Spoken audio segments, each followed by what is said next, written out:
LFG fam? Welcome back to another episode of the LFG Podcast, your favorite podcast for anything and everything in pop culture. As always, my name is Jet, joined by the greatest panel in the world. We got J-Mag, John, and the lovely Andrea, of course. And today we have a guest. He goes by the name of Critical Film. LFG fam, welcome him to the pod with me. Yes, sir. Yes, sir. Thank you very much. Critical,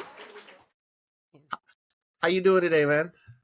I'm doing okay. It's a little cold over here right now. My house is being remodeled at the moment, so right now it's a little drafty. But for the most part, I'm surviving as much as I can.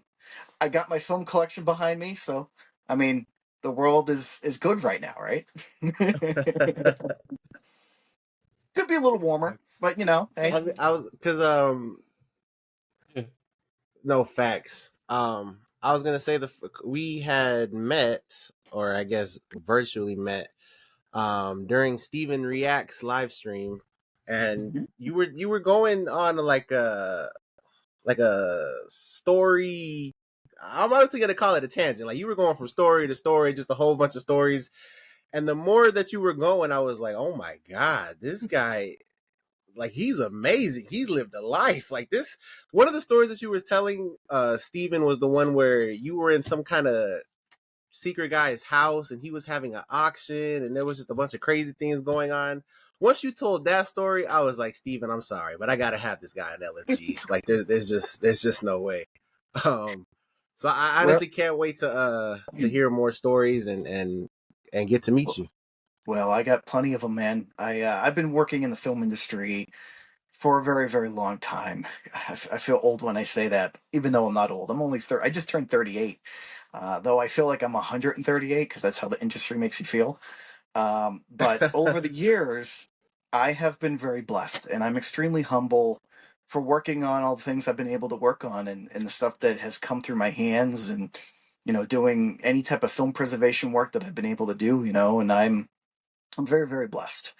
And I love working in the industry, though industry's kind of feeling not so much right now, but I can get into that later. But I mean, for the most part, I have worked on some pretty extensive movies and TV shows, and not just that. I've also worked in the broadcasting field, so I've done a lot of journalism, a lot of political stuff. And I've met a lot of politicians over the years, and presidents. And I also do a lot of AV work too. So I do a lot of video work. So I'm a V1, V2. I do projection and mapping and all that fun work.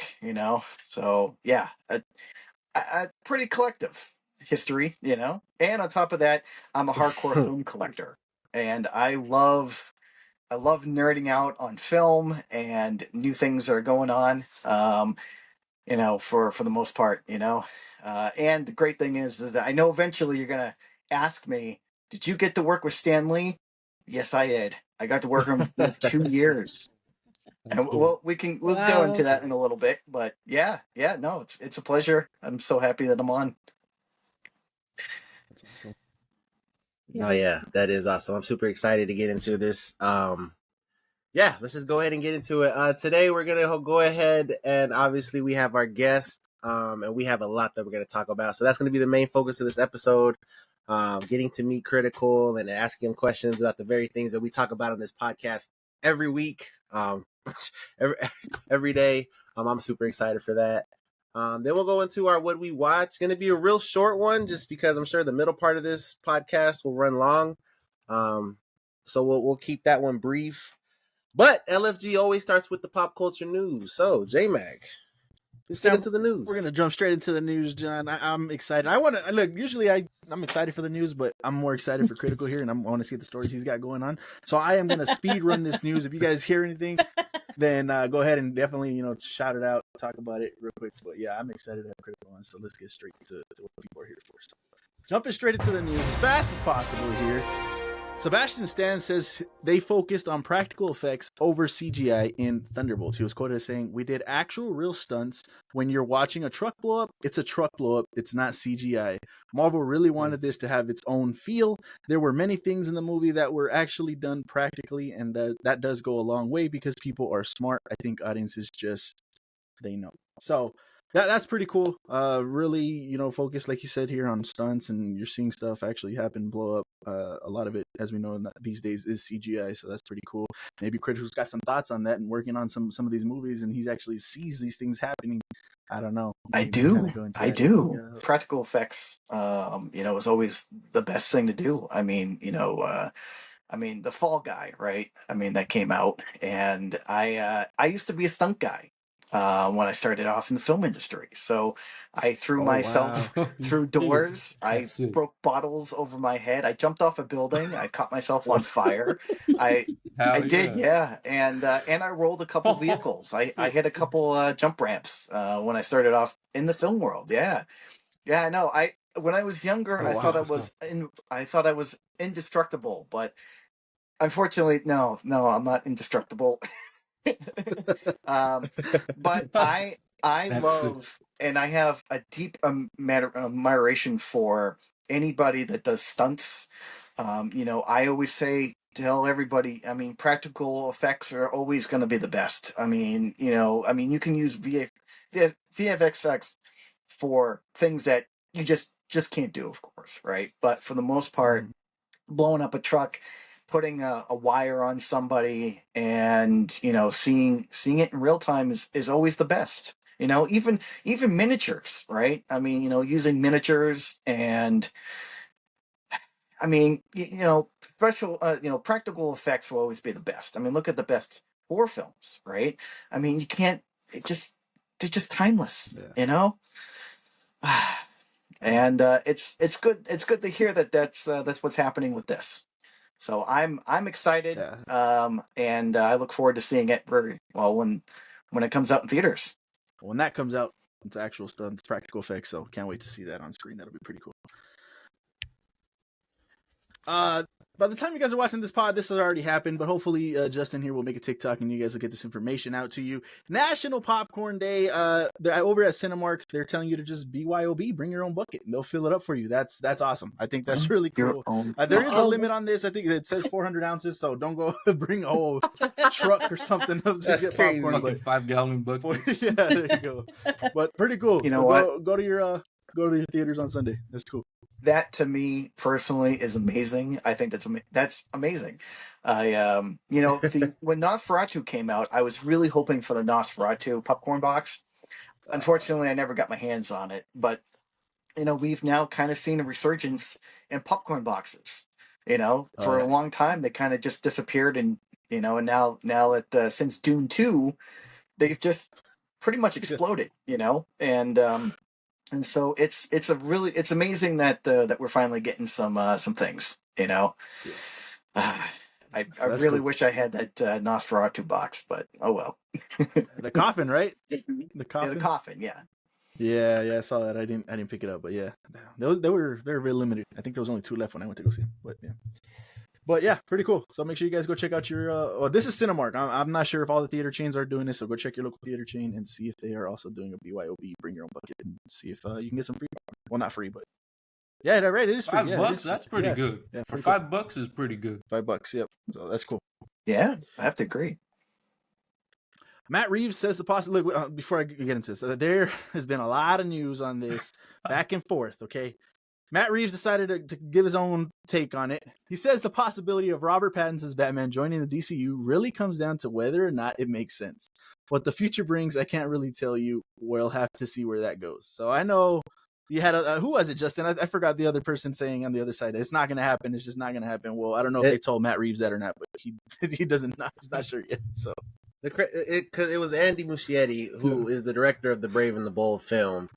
The crazy thing about that is I saw another report that said that he hasn't spoken to James Gunn in 2 years. Andy? Yes, they have not spoken in 2 years. Oh, okay. That's crazy. So like, I don't know what's going on at DC right now, But at this point, we just have to wait and see when the final thing comes out. It is a wait and It's see. it's just he say, she say. Sometimes it's conflicting reports. So at this point, we just have to wait and see. Yeah, we'll see. It's getting annoying, honestly. We're all waiting to see who the Batman's going to be on that DCU side, and nobody knows. I don't even know if James knows at this point. So we'll find out when that happens. So that man's vibes. There you go. Andy Muschietti, speaking of him, says they have a 3-season plan for It, the prequel series, Welcome to Derry. The first season is set in 1962. The second season is in 1935, and the third season is in 1908. They're going in reverse. I don't know. What do you guys think about that? It's kind of weird. It's kind of different. Yeah, So- it's kind of different. It's different. I haven't really caught up too much about what's happening with this. But, the 2 It films that recently came out, I mean, I enjoyed them as much, but I don't know. I've always loved the original It, even though, I mean, it's kind of what I grew up on, and, I'm happy that they're doing this, they're giving him a backlore, and so it's actually really cool to see. Is it going to be good? I don't know, but we'll see, Yeah, I hope so. Excited for sure. Yeah. We'll see what happens. This is not really news, just kind of, I guess, a PSA, so be careful. Crocodiles in Indonesia have learned to pretend to drown in order to lure humans out in the water to eat them. So if you see a crocodile and it's upside down pretending to drown, don't go try to save it. It's a tactic, I guess they learned. He's got like his croc hands out. Yeah, they're upside down like a fish. And I guess people have tried to go save them, and that's how they figured, hey, he's not really drowning. I don't know. So kind of crazy, but yeah. Why would they try to go save him? Yeah. I'd be like, oh, it's fine. Yeah. Crackle boy. Yeah, crazy. So watch out, man. Watch out in Indonesia. Those crocodiles are crazy. They're evolving. They're evolving, yeah. We got some casting news here, and this is for Ahsoka Season 2. They recast Baylan Skoll with the Game of Thrones, the Hound following Ray Stevenson's death, that being Sandor Clegane. I think this is a fantastic casting with the unfortunate passing. I fucking love it. Yeah, with the unfortunate passing of Ray. Yeah, I me think too. this was pretty good. This was a great casting. Wow. So yeah, that's awesome. Yeah. Is it Ray Stevenson? He killed it. Yeah, he did. He was one of the best characters in that shit. Absolutely. So for it to be the Hound stepping into those shoes, I love it. That's awesome. Can't wait for that. I have nothing to say. I think that's wonderful. Really good casting choice. I can't wait to see that for sure. And then I believe this is my last piece of news. I didn't know this was a thing. I love the game. I wish there was a sequel to this, but Donnie Yen says the Sleeping Dogs live action film is dead. I spent a lot of time and did a lot of work with these producers. I have invested even some of my own money into obtaining the drafts and some of the rights. I waited for years, and I really wanted to do it. I have all the visions in my head. Unfortunately, you know how Hollywood goes. Well, on to better things. Like I said, I didn't even know this was a thing. I love the video game. I would have loved to seen this live action adapted into a live action movie. Donnie Yen being attached was just amazing. So unfortunate that it's dead. I don't know, somehow, some way, maybe they could come back later on. That would be really cool in my opinion. But yeah. That's crazy because we haven't talked about it either. I didn't know that was a thing either. It's funny because I think they gave Sleeping Dogs free on PlayStation. Yeah, I didn't buy that shit, so it had to be free. But I beat that game too, and that shit was awesome. I lied. I actually got 3 more pieces of news, so sorry. Denis Villeneuve is excited to make Dune Messiah. The appetite is absolutely intact. He was quoted as saying, "I still want to go back to Arrakis." He reiterates it will be his final Dune film. After that, it would become unhealthy. So yeah, I know we had a little question about that last week with Justin, maybe potentially coming back, but no, yeah, he's very adamant that it's going to be his last one. So unfortunate, but understandable. So we'll see. But yeah, can't wait for this. Perfect trilogy. We'll get into that later on with some of the ratings that we had from Critical. Ready to go. I love Dune, man. Dune 1 and Dune 2. I mean, he hasn't made a bad film yet. You know? Yeah. Oh yeah. Absolutely. Trust me. We're gonna get into it. I promise. You see, I'm the Dune guy on this podcast. I can't wait. Yeah, I'm excited. And I'm not. I can't wait. Yeah. No, awesome. This one I thought was actually kind of perfect for having Critical on. I didn't plan it that way, but that's the way it works out. A cameraman has been spotted in the background of a Squid Game scene. So kind of crazy. There you go. The bottom image shows the dude just shooting the scene. So kind of crazy. Critical, has that ever happened to you? Crazy. Yes, actually, that has happened. Oh, wow. That's tough. I was working on a feature film, and the DP forgot that the other camera op that was, because they were trying to shoot a couple different ways, and they forgot that he was actually in the frame throughout the entire scene. Oh my And gosh. they crazy. couldn't edit them out, so they tried to crop as much as they could, but you can just slightly see him just off just a little bit with the camera. And it was for an indie film that I was working on, and Okay. when it went for premiere, I mean, you could see it on the big screen. I mean, there was no way of hiding it, and everybody got a chuckle out of it. man. I mean, it was really brief, but it was long enough so you could see him. And yeah, I mean, these things happen all the time, right? I mean, you'll find, coffee cups, or you'll find Starbucks things cup. in the back, or whatever, So Yep, this is exactly. what happens. Actually, happens, okay. one of the best examples is in The Mandalorian, or season 3. Robert Rodriguez, I think it was like the first episode, I believe. The camera kind of does a pan, and you can actually see right into the film set. Oh wow! So I gotta go back and look at that. That's crazy. yeah, and I've actually worked with Robert, so I worked with him on dope. Hypnotic, and boy, Wow. I got some things about that. I can't wait for all this. This is gonna be awesome. That's gonna be awesome. But yeah, this is the last piece of news I got here. Matt Reeves says the Batman 2 main villain will be really surprising. He sees rumors online about who it is, and he's quoted as saying, "You just look at them and casually go, oh, is that what you think now? Interesting." So yeah, some villain news here for Batman 2. Very surprising. So according to him, we'll see what happens with that. This guy's goofy, man. We got a couple pieces of Severance news. Severance season 2 debuts to a 100% on Rotten Tomatoes. Yeah. That's based Andrea on 33 times. reviews. That's Andrea Oh, 33 I times. believe it. I wish. I believe it. And we do need to get a definition for whatever this certified fresh is, because I don't know. So I've seen different numbers, and it's like, is it the 90th percent or 90th? I think 90th certified and up, fresh is or- anything above 50, and then below that it's just rotten. So I'm pretty sure that's what that is.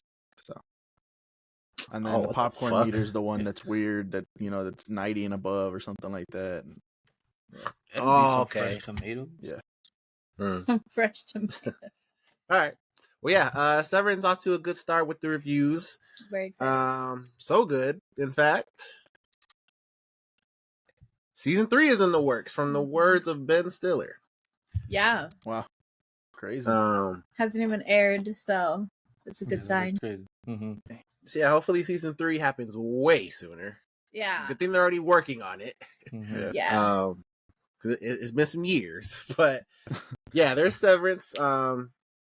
Can't wait. What is that? 17? 4 days? Is that on 17th? Is that what it is? It's on Friday. It's on Friday. Okay. It So, is, yeah. 13th. 4 days. So obviously expect the review when we finish that. Probably. Is it week to week? Yeah, It that's is. going to be week to week. There's Okay. no way that's not. Alright. Yeah. So All right. Well, yeah. Well, you'll be waiting, but Yeah, I was maybe gonna say. episode We'll be by watching, episode. We'll see. Yeah. Reviewing. And then let me see. That one We was won't. a joke. Wow. that's till the end of the show and everything I can watch at once. More on that later. That's More on that crazy. later. The world's largest anime piracy site has surpassed both Disney Plus and Crunchyroll in monthly visits. I guess they didn't name it, but the unknown website, 364 Unknown million. website. They're trying to protect. We're trying to protect us and them. But yeah, Disney Plus 334 million, Crunchyroll 125. Wow, That's great. That's crazy. Yeah. that's insane. Go ahead and drop that site down in the comments below if you know which one it is. Send us a link. That's Right? Like, crazy. it's got to be the one. The site. Everybody's No, that's going crazy. to. That's Just nuts. DM it to us. Kaiju number 8, season 2. We got another key visual. Scheduled for July 2025. Very excited. Yeah, super excited for this. Yeah, the Obviously, we kimonos, have huh? And yeah. the snow. I don't know what the Yeah. hell's going on. Yeah. Crazy. Super excited. Very excited. I don't know what's cause Solo Leveling. I don't know how many episodes. Cause season 1 was short, right? 10, I think. Yeah, I think it was like 10. Yeah, I think Kaiju was around the same. So, Yeah. It's cool that they're in the same year going back to back again. Love that. Yep. We'll obviously have a review for both. Obviously, when the dub comes out, J-Mag will get on it. Can't wait, because Solo Leveling, boy. I want to watch it. Oh, man. Cooking. I already talked about this in the pod, but obviously the announcement of the Oscar nominations has been delayed to January 19th. So as of this time of recording, that is 6 days from now. That was in March. I think it's, unless it gets pushed back even further, or if this was the date that got pushed back, I'm not sure. March 2nd is when the actual ceremony is, the awards show is. Okay, that's plenty of time to watch all these movies. Yeah, obviously this was due to the fires in LA. If you guys are unaware, but yeah, 6 days. It'll come out. The nomination will come out on Sunday, so we'll talk about it on the pod following day. So it came out that Cillian Murphy will not appear in 28 years later. Andrew McDonald says, "I'm hoping there will be some gem somewhere along the line." For me, this is not the end of the world, but it's like, fuck. Mhm. Damn, that's the guy. That is the guy. We all thought But it was the super zombie. excited. Yeah, I think that got debunked though. Yeah, the director or somebody's like, I don't know how that got confused, or maybe I was like, bro, what do you mean? That looked exactly like him. That was crazy. Yeah. So that was wild. That was wild. But yeah, still super excited for this. Yeah. And we're gonna rewatch the first two You have to. Yeah. for this. 28 years, man. All right. So can't wait for that. Let us know your thoughts and opinions if Cillian Murphy not being in it is a deal breaker for you. Shrek 5 got pushed back to 2026. I think no, it might have just got pushed back into December. But now Shrek 5 is releasing in the same month as Ice Age 6, December 2026, 1 week apart from each other. What studio was Ice Age? Blue Sky Studio, 20th Century Fox, and Fox Animation. So yeah, it's Fox. It's Disney. Disney owns them. So yeah, there you go. Never mind. We're fighting with Disney, man. DreamWorks versus Disney again. I've never been that big on Ice Age to begin with. Me neither. So I don't know how big that fan base is. I don't know when the last Ice Age even came out. Has it been a long time? I feel like it's been a while. Yeah. Is that the one with It's Nicki been Minaj? a while, but not as much as Shrek. Let me see. Nicki Minaj wasn't one of them, huh? I don't know which one. Yeah, I The 4 think so. maybe. Damn. Yeah. I didn't. Collision I think we talked about this Course. Back in 2016. Yeah, when did that come out? Oh yeah. Whew. Wow, a decade. And then there's The Adventures that is of Buck good. Wild in 22. I think we talked about this when we brought up Ice Age 6 was getting made. I didn't know there was 5 of them bitches. Yeah. That's- Yeah. I was like, yo, Yeah. that's It's crazy. getting I need to ridiculous. rewatch Super excited for Shrek though. Yeah. Can't fucking wait. Is Shrek the Fourth? Is that what it's called? Shrek the Fourth? Or is it Shrek Forever the After? Third? I think it's Forever After. Is it Shrek the Third or Shrek the It's Third? Shrek the Third, yeah. Why is it not called Shrek the Fifth? I We agree. don't know yet. It doesn't have an official name, right? An official title. Oh, Maybe, I thought- yeah. Oh yeah, Maybe it might. call I it get it what might, you're saying, yeah. Yeah. it might get an official title when the trailer drops, or maybe even a poster, promotional poster. Yeah, Let's it'll probably. We'll know the name before the trailer. It's for sure. like, We should. fuck, another Shrek. So yeah, we'll see. Those two duking it out in the month of December 2026. Obviously, it's not a July 2025, but there you go. Mhm. Kiddo's got your little battle right there. I don't know how true that is, but supposedly it's because of Minions Mm. pushed back because of the third That's Minions movie, so Illuminations I'm or not something. I wouldn't want. Yeah. I wouldn't want Smoke with Minions either. Mufasa the Lion King has surpassed 500 million worldwide. We like to keep track of that, so fuck? just so you guys are aware, hit the 500 million mark. It might be past this. I don't know when I took the screenshot. Yeah, Might probably be already did. might be past that, but yeah, huge accomplishment. Because Didn't yeah, it start we off had somebody slow? on this pod that didn't think that was going to be the case. But it started off slow, huh? I mean, I guess. I mean, it's slow. I guess reaching 500 million. No, the I first mean, if you weekend consider was Sonic like though, Sonic hit $1 billion like already a little while ago. So I mean, they came Yeah. out around the same time, more or less. I think even Sonic came out the week after or something like that. So I think it came out the same weekend, no? maybe, but yeah. But I Also, mean, we shout knew out- this was gonna make money though. Shout out to them. We'll see what they end up with. But yeah, it's just to keep track. You know, sometimes we guess the list and My whatnot. brother. Oh yeah, you never know. Keep this number in your head. Hey, I love that song, my brother. I love all the songs. I'm telling y'all, go watch it. Like I said, more budget news. Christopher Nolan's The Odyssey will have a $250 million budget. One of his most expensive films ever. Give him more. I was like, you think that's enough? Give him more, man. It's about to be crazy. Yeah, really is. Yeah. Can't wait to see. Can't wait to see. Nolan, man. The Odyssey. Crazy cast. More Andy Muschietti. The more this man talks, I don't know. I don't know. The Flash director thinks the movie failed because people aren't interested in Flash as a character. Not true. He's quoted as saying the 4 quadrants, 2 female quadrants, there are a lot of women who aren't interested in Flash as a character. To his credit, Andrea doesn't like the Flash. Let's say, I mean, if you're dwindling it down to the female side, not like in the Flash, I mean, okay, I guess maybe I don't know. I'm sure there's. But is that like like mess with superheroes, anyways? But that like you can say that about all superheroes. Yeah, that's what I'm saying. Yeah, I'm pretty sure. Generally, I mean, there's fans of everything, but I would say the majority of females don't really like superheroes. It's not their thing. So Maybe. I mean, And like you said, there are females that, of course, like Yeah. superheroes. There's I females just that like think everything. This but- movie sucks, right? oh yeah, Do I you mean, think, I mean, Oh, yeah. he's tripping. He's blaming females for not Yeah. liking Flash. I mean, come on. like, No, do that's you not what like it is. it? I think I like it a little bit more than most people. I don't think it's a great movie by any means, but like as far as like me and J Mac, like I think it's better than he does. That's crazy. I mean, How's that? I don't know. And also, he's he's really problematic. So I can see why it wouldn't make that much. Like, it wouldn't be as successful because it's like right before it came out, all that shit that he was doing Oh yeah, that came out. It's like that's not gonna help your movie at all. Mm. That's not on women. Damn it, I Andre! You see what you did?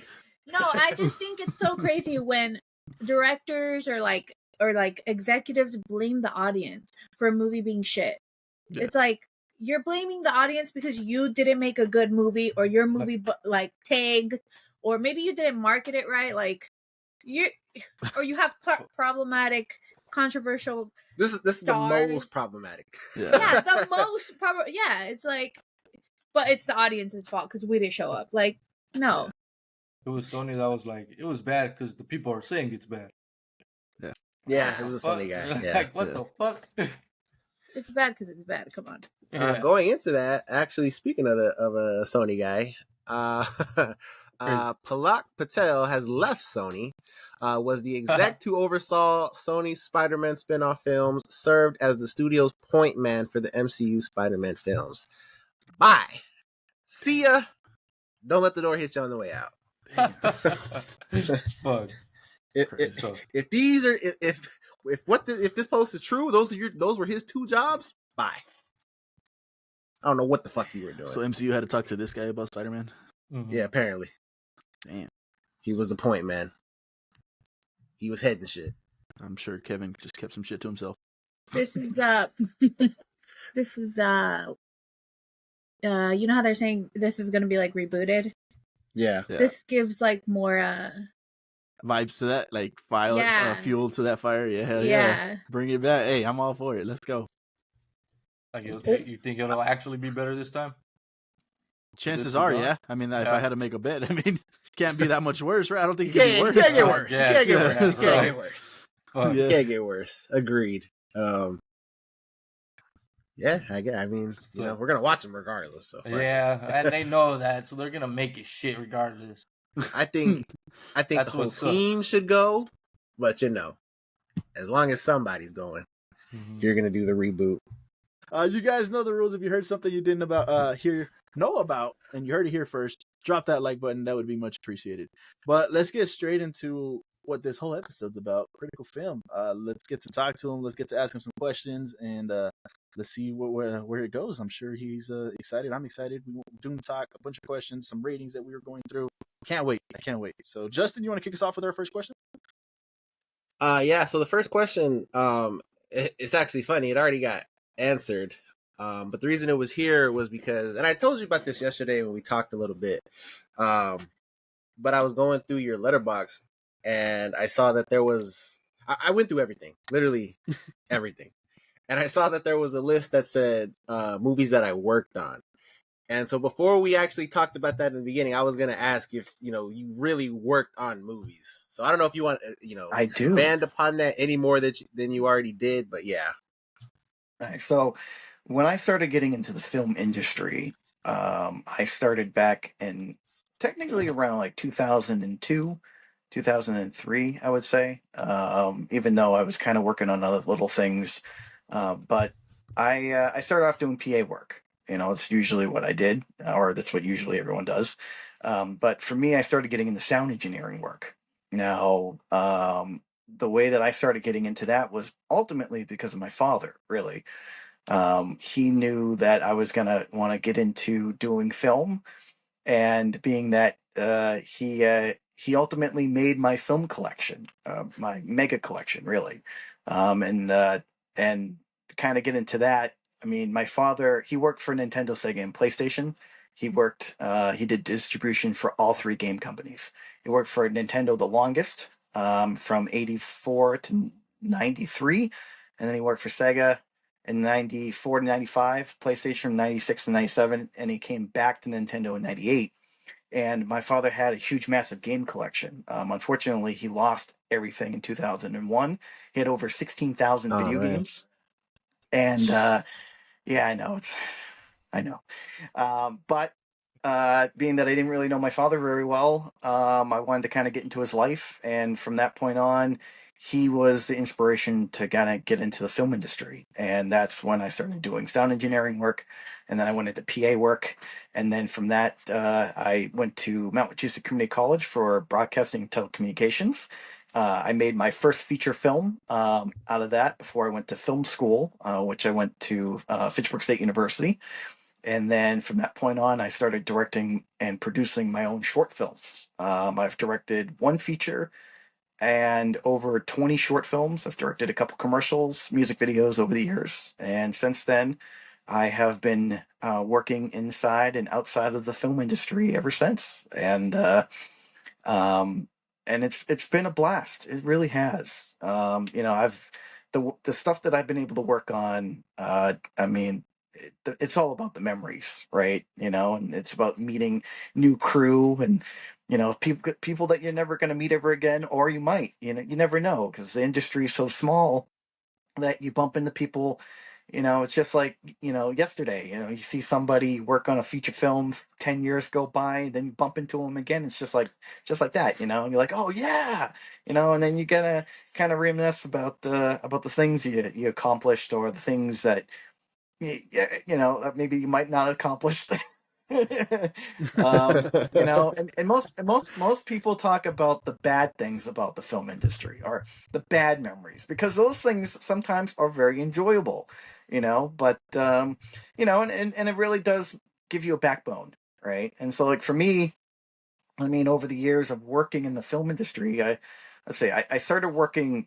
One of the first things I worked on was the Wahlburgers, right? So I'm from Massachusetts. Oh, I love that Most show. people would say, like, "Ah, you're from Boston," and I'm like, "No, I'm from Central Mass, which Worcester County area." Um, and I got to work with the Wahlburgers, Mark Wahlberg and Donnie and their mom and Mark, and it was Wow. a great time. It was a great time. I worked on that for a very quite almost, I would say not every single season, but a good amount of them. And Wow. I would say, working with Mark Wahlberg, he's been the only actor that I've worked with more than 10 times now. And it's been, it's been amazing to kind of, enjoy his company as much as you can, especially Donnie. I love Donnie. I love Donnie so much. He's extremely humble. He's very respectful.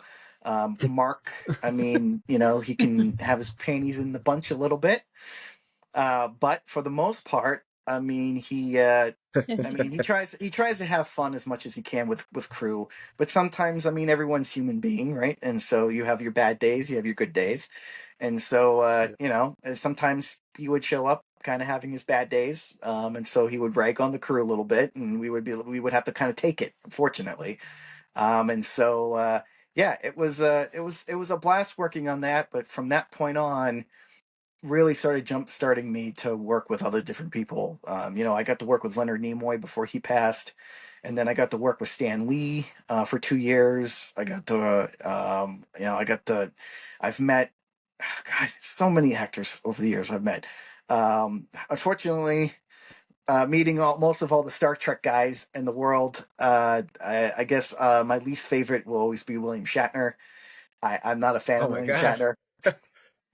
um he, Wow. yeah, I know. I don't want to break anyone's hopes and dreams about your heroes there, but no, he's a very tough guy to work with. And I'm there's tons of other countless crew that could actually say that. I'm not, people have already said that before, so it's not new news. People know this, and probably he himself probably knows that he's very difficult to work with. But on the flip side, Leonard Nimoy was one of the greatest people that I have ever met, other than Stan, and extremely humble, so respectful. The story that I have about Leonard Nimoy is probably one of the greatest, other than Stanley, really. And I've had the pleasure of working with, again, multiple actors over the years, but those two guys, and even Mark Hamill. I got to work with Mark Hamill a couple of times, and he himself is also extremely humble and respectful. And these guys, they come from a generation where they have a lot of respect for their fans, because it's what made them. And those guys were just trying to, and just like anybody else, were just trying to figure out what they were doing, because the industry has high and lows, and your career can kind of start off and then it could just bomb, and then 10 years later it can come back. It just, that's how the industry is. And so if you're an actor, it's a lot harder, right? Even though, like, yeah, you're a face on a screen, and you're presenting yourself, that's a job, that's what you do, that's your job. But the biggest thing is that it also can affect you if the movie bombs and you're in it. Well, people look at that, and they don't always just go to the director. Sometimes they go to the actors, or they go to the producer or somebody else. They try to find some way to blame somebody. And so it's really hard for these guys to kind of keep accomplishing what they have, because they didn't know. There was no safety holds back then. And so, like, yeah, you could join the union and have that, but if you're not consistently working, or if you're not consistently having something, it becomes difficult, right? And so yeah, it's just one of those things. But I got to work with Dwayne Johnson on Central Intelligence, and Kevin Hart on Central Intelligence, and that's probably what you're going to ask me. But Yeah, yeah. yeah, Dwayne, humble. I love him. I have no qualms against the man. I think that he's like a gentle giant. He's tall. He will tower over everybody. You look at him, you're like, oh my God, he just keeps going. Holy crap! And he's a big guy. Kevin Hart doesn't shut up. He keeps talking and talking and talking. I won't say that I'm a big fan of him. There was some things about Central Intelligence that we loved and hated with him. I think one of the most funniest stories that ever came out of Central Intelligence is that he didn't show up on site, or he was on set, but he didn't show up for the scene that he was supposed to do because he overslept, and the PAs or somebody had to go and wake him up, and he was talking in his sleep when they woke him up, and so people were like, does he not have a off switch? Does he talk in his sleep while he's sleeping? And I don't know if he actually does or not, but that did happen on Central Intelligence, and everyone got a kick out of it. We thought it was all funny. I don't know if he got a kick out of it or not, but working with those guys, was a lot of fun. On, but yeah, and then you get to work on good films, or at least try to have as much fun on any production you can, right? I mean, because not all productions are great. Some blow up on you. And working on the 2016 Ghostbusters, that was one of the worst things I've worked on, and that was horrible. It was atrocious. And yeah, it was pretty bad. We did a lot of long hours, and the crew got ragged. A lot of people almost got hurt, and it was kind of a shit show from the beginning. They were bouncing it back between Boston and New York, and they were trying to do whatever they could. But I remember when we actually got to read the script, when the crew got their hands on the script, because we have ways of doing so. A lot of us were like, dude, this is horrible. Like, this isn't good script writing. This is just atrocious. And we felt like kind of like a sickness, like that sickening feel. Like, it's like, I know that they're trying to make a Ghostbuster film, but we feel like it's a slap in the face to the originals, right? And that's how we felt. And a lot of crew kind of didn't really like that very much, and they tried to force a lot of things. I mean, most of all of us probably have already seen it, right? And we all want to forget that movie. But I mean, it was hard to work on. It was very challenging. It was also, they shot in some pretty cold, extreme weather too, and so that didn't turn out so good.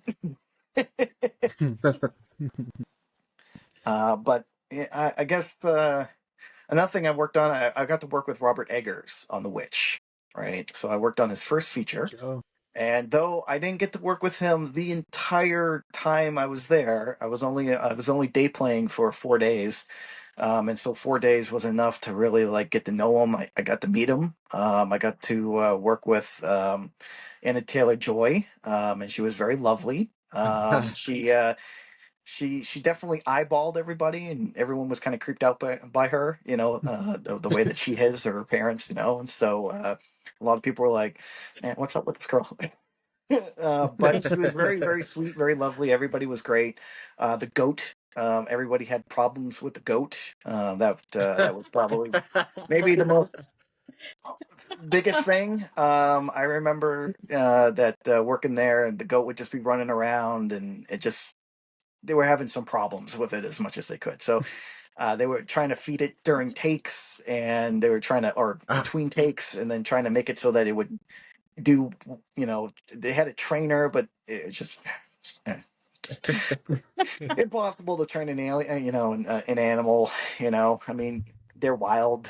You never know what they're going to do on set, so animals are, are harder than working with children sometimes, but yeah. Man, I don't know. I mean, I could keep going on and on and on. Film wise, yeah. I mean, I also worked on TV shows too. So, is there any other TV shows or things you want to know about? Because I know that I have an extensive list. So, what's your favorite TV show? Oh, my favorite TV show: animation or live action? Either one. Overall, like just one that you just stands out above them all. Or you can't do that. It's too hard to separate. No. It's no. I think for the most part, I mean, I think for me the biggest one that really comes to mind, and unfortunately, I never got to work on it, which sucks, but I had a couple friends who did, and that was Breaking Bad. You know, and for me, yeah, Breaking He said, Bad, "I knew it."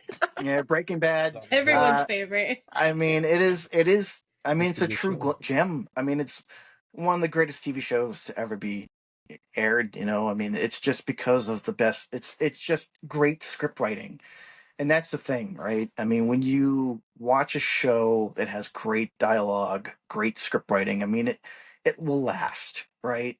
And hopefully, it doesn't end on a poor note, right? And then time and time again, we get these really great shows, but then the last final season, it just dissolves into shit, right? I mean, look at, and there's a lot of them. Yep. Like God, right? Game of Thrones, that could have been phenomenal, but Yeah. again, and it's also the due to if you rush your projections, right? I mean, Yeah. you need to believe in the show that you're creating, and if you're dedicated to doing so, I mean, it shows, right? It really does. And so, like, you look at Breaking Bad, you look at anything that HBO has ever done. Sopranos, right? I mean, Oz. I mean, The Wire, right? The Wire is another great. I mean, it's another masterpiece of work that and that's another favorite of mine, right? It's not just HBO, but you have like Mad Men, right? Another great Yeah, show. that's a great Oh, Lost, Yes. another great show. I mean, you can say what you want about Lost, but for me, I've always loved it as much as it. And I mean, I have the out of print box set for Lost, which I wish I could dig out and show you guys, but it would, take up the whole screen. But yeah, and then when it comes to like animation, right? Yeah. I grew up on. It's funny. I uh, I didn't really grow up on TV or film when I was a wee young lad in the '90s. I mean, I was born in 1986, right? So when I was growing up, I'm a '90s kid, right? And so for me, growing up, I grew up on uh, you know, Batman the animation, right? I mean, it's still one of the greatest ones, right? But Yeah. then I also grew up on Mighty Python's Flying Circus. And Oh wow. yeah, and and also another favorite of mine will always be the Twilight Zone. I love the Twilight Zone. And Twilight Zone is one of the greatest all-time sci-fis. I mean, you can't really outdo the Twilight Zone. I mean, people have tried, people have rebooted and but I was, I, you just I was you gonna say can't. Jordan Peele tried. He tried. He tried, but Rod Yeah, Sterling. he I tried. mean, you can't outdo this. I mean, it's just one of the best, really is. And maybe not all episodes hold up today. I mean, it is a 1950 show, right? And so, but the premise and the writing itself still holds up. And so for me, yeah. that's what I really like to sink my teeth into. Like if I'm going to read a script, I want to see good dialogue coming out of it. I want to see a good premise and see what the director can actually do. Like if you want to believe in your script, you believe in it. you know and hopefully your crew can believe in it, because when The Witch came out, a lot of the crew at the time didn't understand The Witch at all. They didn't even know who Robert Eggers was, because he was a first time director. People didn't know what was going on with him. A lot of the crew didn't have faith in him at all. And you could tell that the morale was a little kind of all over the place. People were talking. People were like, "Yeah, he's this new young guy. We're trying to figure out what this folk horror movie is." And you get to see what his vision was, right? I mean, he's all about atmospheric, and tension, right? And so he's gonna have, he's dedicated to having that view, that look, right? And so that's the type of director he is, and so yeah, it once you start getting into, if you're a first time director, you believe in the script that you have, and you try to do what you can. It's always difficult, but make ends meet. Who's a director, actor, somebody that you haven't worked with yet that you want to work with or could see yourself working with? God. Oh man. Um. Well, Martin Scorsese. I have always appreciated Martin. Marty has always been one of those directors that I've always, I wish I could, it's, live up to, and actually like, because for me, it really comes down to him understanding film history, just like Quintino, right? I mean, I would always love to meet him as well, but for the most part, Martin Scorsese to me has always been someone I've always wanted to meet. It's just just to have the ability to talk to him about film and the way that he thinks and the way that he processes it and the way that he believes in doing film preservation work. And for me, that's a very big thing, right? I love making sure that whatever movie I can get my hands on is going to be seen for another generation, right? I mean, that's why we have all these boutique labels now, right? So we have like Vinegar Syndrome, Criterion's been around forever, and they're doing the Lord's work because we're getting these movies that we never thought we would ever see on VHS and laser discs, right?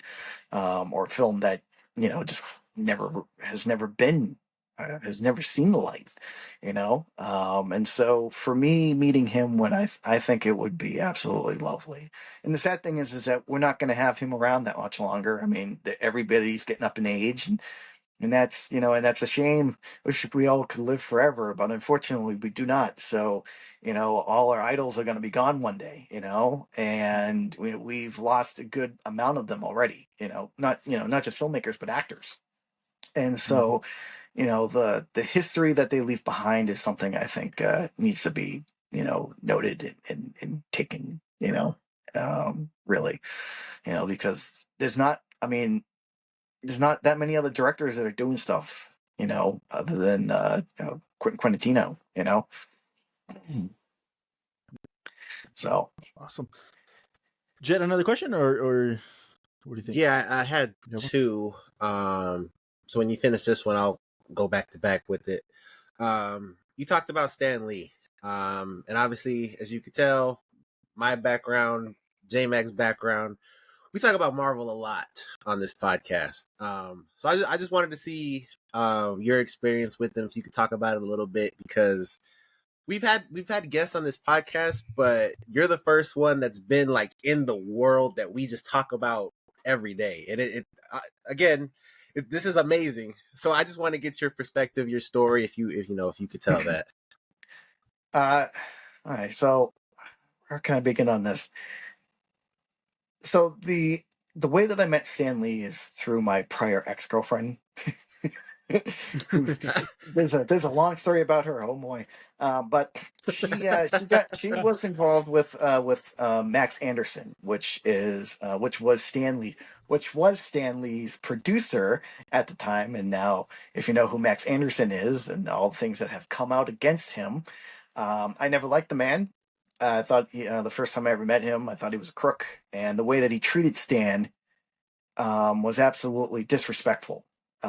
He was all about sign, Stan, sign, and not giving him the time of day to even breathe or even, I mean, to kind of like stop, and he pushed them pretty hard. And so when I got to meet Stan, was at the Rhode Island Comic Con many years ago now, and I walked over and I got introduced through Max, and he didn't like me at all.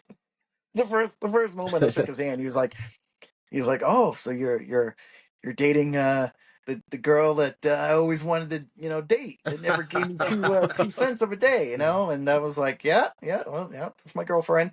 It's a pleasure meeting you. And then and what she did was she went behind his back and went over to Stan and was like, "Oh, hey, by the way, Stan, this is my boyfriend, and he is a filmmaker from Boston, and he does camera work.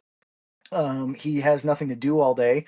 Would it be okay if he did some BTS or do something for you if that's is that if that's okay?"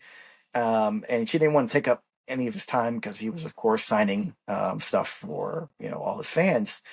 And he turned around and he came over and he met me real quick. And he was like, "Hey, Max, how about you go give this man a camera and let him shoot some stuff for you?" And Max was like, yeah, you could see the steam, just the steam coming out of his head. And he was very upset. So I eventually got myself a camera and I started just shooting him throughout the entire day. And I just tried to get as much footage as I possibly could. And so later on, it was getting close to mid-afternoon, and Stan had to leave the convention hall to go up to an award-winning ceremony. He was getting an award for whatever reason, and I was shooting for him. And what happened was he wins his award, and he goes, "Excuse me, everybody, hold on. I actually have to make a phone call." And so he makes a phone call and he calls his wife up and he goes, "Hey, I just want to check in and see how you doing." And she was like, "Oh, I'm doing okay," whatever she was saying on the phone. And he hung up and he goes, I just want to let everyone know I call my wife on the hour, every hour, just to make sure she was okay, because at the time she was having dementia.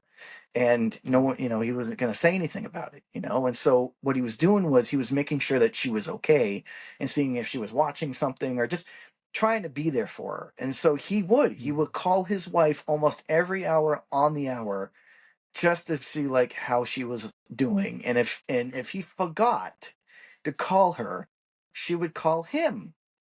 And it was the most it brings tears to my eyes because it was so sweet.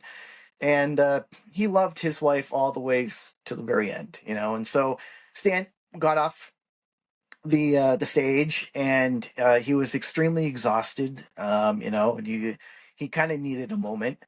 And and of course Max did not like me after what happened on this, but Stan was sitting down and there was security, and I come walking over and I was shooting some stuff and I put the camera down real quick, and Max was just standing there going, "Hey man, Stan, you gotta go back down and sign stuff." And I walked over to him and I said, "Hey, Max, just to let you know, look, Stan Lee needs a moment. Can you not see that this man needs a moment for himself? Like, can you back the fuck off? Pardon my French, but can you back off?" You're fine. And he got in my face and he goes, "I don't know who you are, but I'm the producer. I can do whatever I want. You are nobody, And I said, "No, Max, I am someone. I'm standing here and I'm looking at a fragile man that needs some water, and he needs a moment to rest. And if you keep badgering him to death, I'm going to get security, and they're going to remove you from his presence." And that's what happened. I did. I went over, I grabbed water, I came back, told security, "Hey, you need to remove him for a moment." And I went over and I gave him water. I gave Stan Lee water, and Stan, and this is what I will always remember it.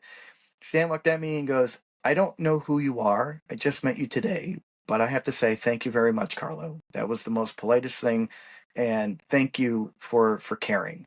And then he put his hand on my shoulder and he goes, "Excelsior, Carlo, Excelsior." And Wow. Wow. it was it was one of the greatest things that I could ever have. And just in that moment, I was a real human being for him, instead of just being a person and saying, "Oh, hey, you got to do this, you got to do this, you got to do this, keep doing this," And I think for him, he needed that, and so he got up, he brushed himself off, and he went right back to work, and he kept signing the entire day, even though he was not feeling good. And he was a real trooper, and he shook everybody's hand. He said, "Thank you very much." He was extremely polite to every single human being that came in and saw him for the rest of the signing. And eventually what happened was, Stan turned around and was like, "You know what? I might have some contacts for you for some work maybe in the near future." And from that point on, that's when I got to work on Daredevil. And then I got to work on Jessica Jones. I got to work on Luke Cage. I got to work on a little bit of Oh The my Punisher. gosh. And it was because of that. and then I got to work with him again as his BTS guy. Every time he would come back down to the Rhode Island Comic Con, I would be shooting there. I would be on site shooting for him, and it was one of the greatest things ever. And That's awesome. I mean, if you're respectful to these people, they will be respectful. Hopefully, be respectful back to you. And it just comes down to being a human being, really. I mean, they're humans just like anybody else. And I think that's what a lot of people forget, right? I mean, a lot of people idolize these guys, and actors. And the thing is that they're human beings. They have a life just like anybody else. And I think that's what people forget about that sometimes. And so and that's what makes these people who they are. I mean, you can meet them on a good day, and you can meet them on a really bad day, or you can meet them again on another bad day. you, you never know. Just like Ben Affleck. I'm throwing that out there because I worked with him twice, and boy, I'm not a big fan of Ben Affleck at all. That's crazy. So, but yeah, so Stanley, it's Awesome. but working on Daredevil, guys, the first season, that was lit. Yeah. That was probably the most funnest, craziest thing I got to work on, and I really wish that I had more stuff like that. I mean, working not just for Marvel, not just working on DC stuff, but I worked on The Walking Dead. I worked on the first 3 seasons of The Walking Dead, the first 3 seasons, OG seasons of The Walking Dead, and that was fun. That was fun. But after season 3, or at least by mid season 3, that's when things started falling apart. And I mean, you could tell, Yeah. and then the rest is history, right? But Yeah. yeah, so those were fun times. I do miss them. That's awesome. But working on The Walking Dead, that kind of bounced me into getting to know a couple guys, and that's what landed me on Atlanta for a little bit. So I got to work on Oh, Atlanta, dang. so that was pretty cool. That was I didn't get to work on it the entire season. It was very I only got to work on it just for like a week or a couple weeks. But just for doing that, was enough to warrant me to enjoy my time there. And I love Atlanta as much as I can, and so that's where a lot of shows get aired or get shot. Yeah. Oh wow. I Um, didn't know that. That's cool. yeah. On top of that, talking about other things, I also worked on Dexter New Blood as well, because that was actually shot here in Boston, or actually here in Massachusetts, and that was actually shot 15 minutes away from my house. Wow. Oh, dang. So I didn't have to do much. I was on the later half of the show when they started wrapping it up, so I didn't get to enjoy all the fun on that one. That was not so great, from what I heard. But I also got to work on Castle Rock as well, because that was shot here. So I got to meet Stephen King a couple times over the years, Dang. and so that was pretty cool meeting him. That was really fun. He's a unique type of guy. When you get him I talking, believe he'll it. talk, but for the most part, he likes to be very silent. If it's not if you're talking about something that he's not into, he won't talk to you at all. He'll kind of figure out a way of leaving the conversation as much as he can. But that's called for. I mean, he's a writer. I mean, so. Yeah, so meeting him was pretty cool. But oh man, God, I keep going on. No, I love it. This is awesome What to else? hear. This is I don't cool. know. I mean, I guess I could tell you about Leonard Nimoy if you guys want to know. I mean, who here is a big Star Trek Sure. fan? I mean, you guys must be. I'm gonna be Star honest Trek with you. No, fans. I'm a Star Wars guy. Star Wars Star guy. Wars Okay, people for the most part. Yeah. Fair enough. Fair enough. So I guess I could talk about Mark Hamill a little bit. And Oh yeah, working with sure. him, that was really cool. So I was working on a couple shows, and he showed up, and God, how does this go? originally man, it's kind of hard because the way that this actually unfolded is kind of weird. I was working on an indie film down in New York, and eventually the indie film kind of just it broke up. I mean, it didn't go anywhere. And a friend of mine called me up one day and he goes, "Hey man, there's a couple things happening down here, and there's some celebrities. They're doing some BTS stuff and some Talking Heads, and Mark Hamill might be one of the guest stars of this event going on." And I said, "Oh, ooh, okay." So I left the horrible production because it was a nightmare, and I quickly escaped out of that and went over to meet my friend. And he was right. Actually, Mark Hamill did show up, and so we started interviewing Mark Hamill, and we started talking to him a little bit. And I told Mark Hamill, I was like, "Hey, just to let you know, I met you all the ways back in 2004 up in Boston." And he goes, "Yeah," and I said, I had five original Star Wars posters, and you signed one of them for me. Actually, you signed all four of them for me, including uh, George Lucas also signed one of the posters. And he was like, Hey. "Oh my god, I remember that." And I was like, "Yeah." And so we started talking a little bit, and one thing led to another, and we had a little bit of lunch. And we talked, and eventually um, we kind of settled. A couple of years went by, and eventually I started working on the what was it? So I worked on Gotham, and then I worked on the Flash, and he was on the Flash. And so so I got to meet him again. I got to work with him a little bit on that. So that was pretty cool. And then I went back to Gotham a little bit. And Gotham was great. I enjoyed working on Gotham as much as I could, so that was fun. But yeah. So I got to work with him, and he's a wonderful guy. I mean, I have nothing bad to say about Mark Hamill.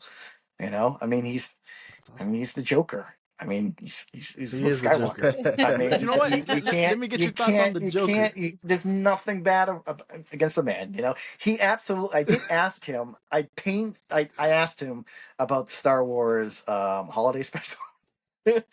And he was like, "I'm not talking about that. I'm not talking about that." I was like, "Oh, come on, man. I want you to talk about that." And he's like, it's just bad." He said that the funny thing is that he said that it was like he thought that he was on like LSD, right? Because it felt like a huge drug, like he was on a drug during that entire thing. He's like, I don't know what anybody was thinking. We were all like mesmerized by how horrible things were going on, and we were all stuck there. We couldn't leave.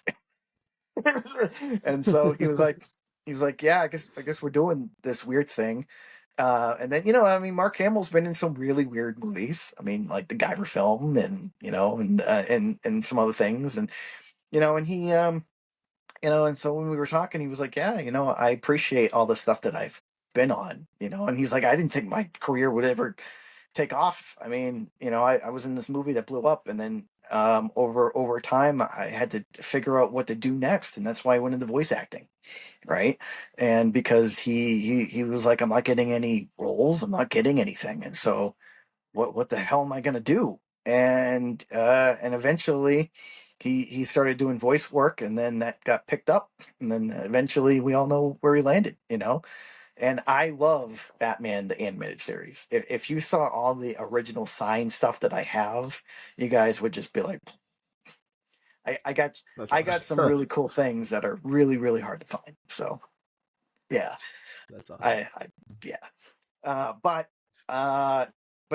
for Star Trek goes, the Leonard Nimoy story will always take the cake, even beyond Stanley. I really think. Tell it. Let's hear it. Let's hear it. All right.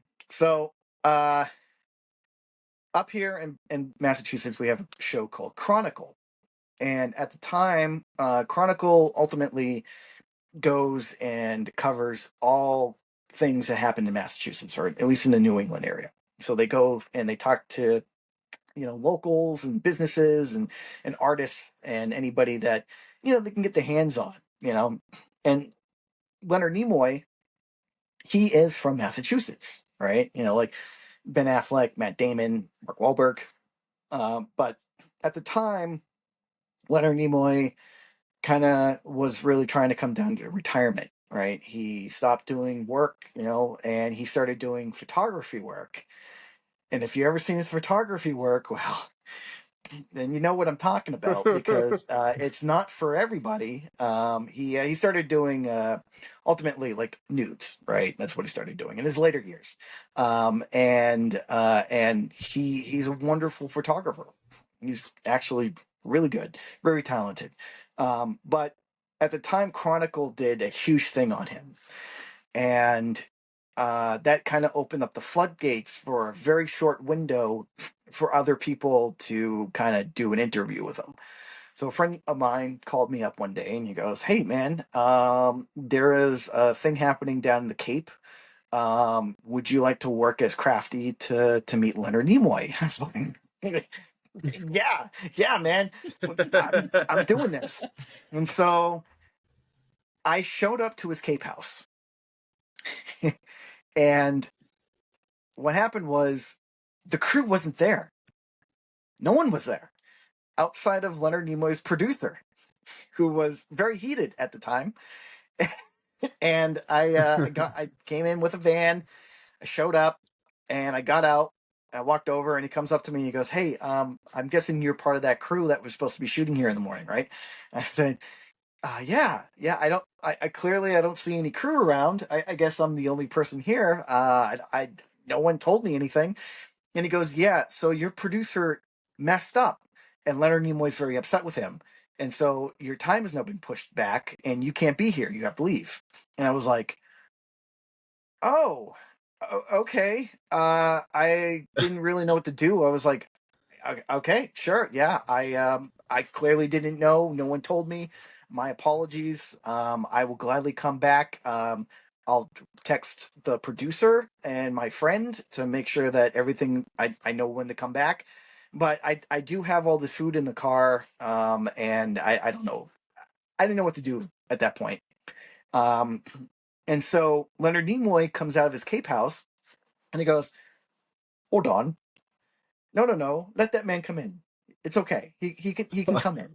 And that was the opening that I needed, because without him saying that, I would have left, right? I would have been like, professional. "Okay, I will come back later. Thank you very much for your time. I'll see you later." But Leonard Nimoy came out and was like, "No, please come on in." And so I started putting everything into the house. I started going right into the kitchen. I'm putting all the food away and making sure everything's good. And I actually surprisingly had this listing of what Leonard Nimoy could have at the time. And so I'm looking at it, and I remember Leonard Nimoy's producer was out on the back patio ranting and raving. He was just like going out of his mind. And I was like, "Man, that guy's like really heated." And I looked over and I see Leonard Nimoy kind of just sitting at this small little table, like looking out at the ocean. And he looked like a sad puppy, like really, he did not look good.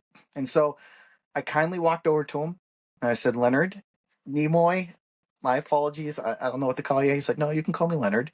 And I said, "Okay." I'm like, "Well, Leonard, I'm all set and ready to go. I will come back later. I thank you very much for allowing me to do this. But you know what? I have to do my job. So before I leave, is it okay? Can I ask you, have you had breakfast? Is there anything I can get you before I go? It would be my honor." And he goes, "Well, have you had breakfast?" And I said, "No, sir, I have not." And he goes, "Well, how about we make breakfast together?" And so me and Leonard Nimoy got up and we started making breakfast together. And his producer comes into the place, and he's running around, and I go, "My apologies. Can I say, like, is there something wrong with that guy?" And he's like, "He's always like this." I was like, "Okay." and we walked out into the back patio, and we're overlooking the ocean, and it was just beautiful. It was just right. It wasn't too cold. It wasn't too, just it was just perfect. And so we're having breakfast together, And there's so much things running through my mind at this point because I want to say something to him, but I noticed that he was really taking in the air, really taking in the morning, right? And he looks over at me and he goes, "Can I ask you a question?" I go, "Sure, yeah, whatever you want to ask me." And he goes, "I haven't had my morning walk. Would you be so kind if you could walk down to the ocean with me and walk with me for company?" And I said, "I will gladly do that." So I helped him up. I took his cane, and me and Leonard Nimoy, we walked down to the ocean, and we started walking together. And I actually got to really talk to him about Star Trek and about the Laserdisc commercial that he was on, that he starred in, and In Search of, and a variety of other things, Invasion of the Body Snatchers. And he stopped and he looked at me, and in the contract, when I signed the contract, ultimately it stated that we weren't supposed to talk about Star Trek at all. None of us could talk about it. He didn't want to talk about it at all.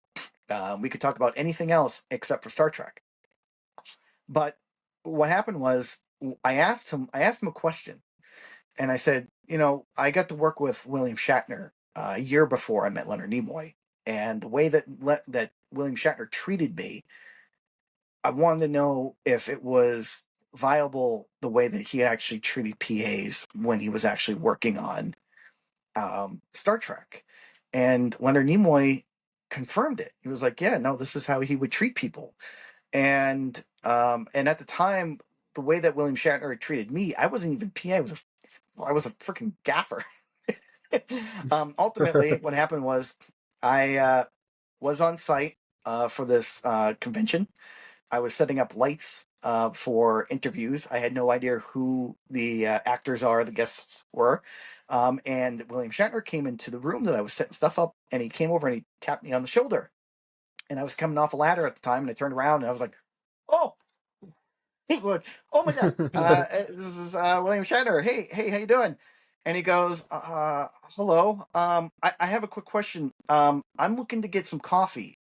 Do you know where I can get some, or could you get me a coffee?" And I was just, the first thing that popped in my head was like, "Wait a minute, you have a PA or your own producer to do this for you?" Like, I mean, like I was thinking about it, and I politely said, "No, I can't. I don't. I'll see what I can do, but I can't promise you anything. I'm just a gaffer. I'm setting up all these lights. I'm just trying to get everything done because we're on crunch time." And so what happened was I left and I went into another room and I was setting up some more stuff, and all of a sudden William Shatner's producer showed up, and he comes walking in and he goes, "Hey, are you the guy that William Shatner asked to get a coffee?" And I was like, "Yes, but I'm not. It's not my role. I'm not. You didn't hire me. I know. I'm not. I'm not working for you." Not And he the goes, "No." coffee He goes, "No, dude." He goes, "You do work for me." And I said, "Excuse me?" And he's like, if you don't get him a coffee now, I'm going to fire you." And I said, "Excuse me?"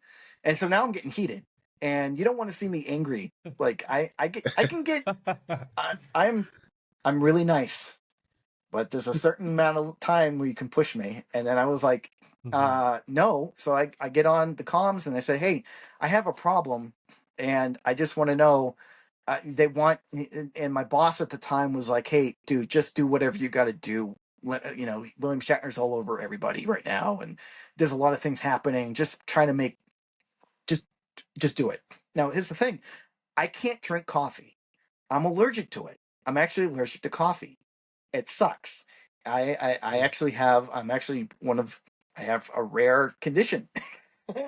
And so if I drink coffee, I'm pretty screwed. Like, I really am. And so I go over and I had to make him coffee, and I go back over and I hand it to him, and he drinks it, and he's like, "Wow, this is really good coffee." And he threw it at my foot. And he goes, "I want you to make me another one." And that's what happened. And I was like, "You know what? Screw you. I'm not going to take this shit, and go fuck yourself." Again, pardon my French. And I said, "Yeah, go fuck yourself." And then we almost got into a fist fight. And so, Wow. and yeah. So anyway, a year goes by, and now I'm walking the beach with Leonard Nimoy, and I go, "Hey, look, this is what happened. I just want to verify. You know, you don't have to tell me." And he's like, "No, you know, he would treat people harshly sometimes. You know, and you know, he had this, thing on his shoulders, right? You know, and I was like, okay. And so as we were walking, he goes, "Wait a minute, how do you know about that Laserdisc commercial?" And I go, "Funny enough, I actually have a really rare Laserdisc of you promoting Laserdisc." And he goes, "What?" And I go, "Yeah. So I own a massive film archive. And my father built me this archive, and I started getting laser discs from Japan, and I started getting laser discs from Germany, and from just here in the U.S. And I started getting VHS and Beta and all this stuff that my father was acquiring stuff from all the people he worked with when he was working for Nintendo or Sega or PlayStation or just anywhere that he traveled, right? And so I had some pretty rare laser discs, and I go, "Hey, you know, like it, on it, I actually have to say it was really cool that you you did this." And I wanted to pick his mind, about the production and what he was doing. And eventually I started going, "Well, look, like I worked on Fringe a little bit, barely, but it was enough to kind of, want me to keep doing and doing stuff." And, and then, I always had appreciation for Invasion of the Body Snatchers, because it's one of the greatest remakes, really, right? I mean, it is. And then In Search of, and excuse me, and some other things. And so we had this really lovely conversation. We get back, crew shows up, and announced to me, Leonard Nimoy at the end of the interview told the producer that he was one of the worst interviewers he ever actually had. And he said, "You know that guy, that person that you may not even know, that man that's doing the craft services in the kitchen right now, serving food to all the crew and making sure everyone's okay? He showed up early. He had better questions than you. And you know what? He was more respectful than you were. I had no idea that this happened. I had no idea." So I'm loading the van up, and next thing you know, the producer, my producer, comes up to me and starts just outing me in front of the entire crew, in front of Leonard Nimoy, in front of everybody. And he goes, "I'm not going to pay you for your time. You're a piece of shit. You can, go off, and, you wasted my time," and all this other stuff. And I was just standing there going, "Dude, like, you screwed up. But you know what? You can blow smoke up my ass or whatever. Go do you, dude." And so he goes and leaves, and the crew leaves, and I'm the only one standing there. And I go, I'm like, "All right, well, I guess I'm not getting paid." And so Leonard Nimoy comes over and he goes, "Hey, can I ask you what just happened?" So I told him what happened, and he goes, "You still have that laser disc, right?" And I go, "Yeah." And he goes, "Could you send me that laser disc? Here's my address to my LA house, and I want you to send it off to me." And he goes, "How much was your day rate?" And I said, "Well, my day rate was supposed to be 800, but clearly I'm not going to get that." And he goes, "Okay." And I didn't think of anything about it. So I got home, I sent out the laser disc, and it came back. It was signed. He actually signed the front of the laser disc. And inside the Wow. laser disc, guess what he did? He gave me $800 for my Pays day. you. Yeah. Paid me. Yeah. That's dope. Sick as fuck. Yeah. That's awesome. Mhm. That's So awesome. that, I know, a long-winded story, but for the most part, that is why, for me, Leonard Nimoy will always take the cake. He absolutely humble and respectful, and I will never have another meeting like that ever again. I don't think. I mean, other than who knows what life will bring you, but I'm very blessed to actually have that. And when I do tell everybody that story, I think it really comes down to, it shows, how humble these people are, and how respectful they are, and I wish that I wish we had a little bit more of that, and I mean, there is, but in this world today, we're seeing, it feels like we see less and less of that, right? And so I always tell everybody, I'm like, be human, and you never know what's going to happen. Don't be a fanboy, or fangirl, and just treat these people with respect, because things like this will happen. You just never know. So, That's awesome. That's awesome. and then Wow. years later, I got to meet George Takei, and he actually overheard. Funny enough, he overheard my story, and it was funny enough. It was a Star Trek convention, and William Shatner sat on the opposite side of the building, while everybody was on the other side of the building, and they kept him away. And so I was doing photography work, and I was having lunch with a whole bunch of photographers, and I didn't realize that George Takei was literally sitting right behind me, and I was telling everybody my Leonard Nimoy story, and he turns around and he goes, "Excuse me, did you met Leonard Nimoy?" And I said, "Yeah." Oh my god! I had the same. He startled me, just like when William Shatner startled me. And he turned around, I was like, "Oh my god!" And he goes, "Yeah, could you repeat your story again?" And so I was like, "Yeah, I will." And so we talked, and I asked him, I was like, how would, again, I verified, he was telling me that, like, back in the day, people would treat people very disrespectfully right on set. I mean, that happens, right? PAs are, unfortunately, they're the bitches of the film industry. I mean, you need PAs. They are the rock and foundation of the industry. If you don't have your PAs, you're essentially your entire film might just crumble. They're the guys that are getting things for you because you need them, right? You have a central crew that just can't leave a film set, and these PAs go up and over in extremes, and they don't get paid well, right? And they're trying to make a name for themselves because they don't know what they're doing. They're just trying to figure out if they want to get into being a DP or a gaffer or an electric or something else, and so if you treat these people poorly, I mean, they're going to remember this, right? I mean, and they don't want, and they may not ever want to come back, right? And so like the industry really does, try it industry ultimately gives you a backbone, or at least it should. You should take your criticism. You should understand, things that you do. Sometimes if you make a mistake, okay, first mistake's on me, second mistake, you got to learn from it, and you're not always going to come eye to eye with a crew member. You're always going to have some sort of fight, or or some sort of miscommunication.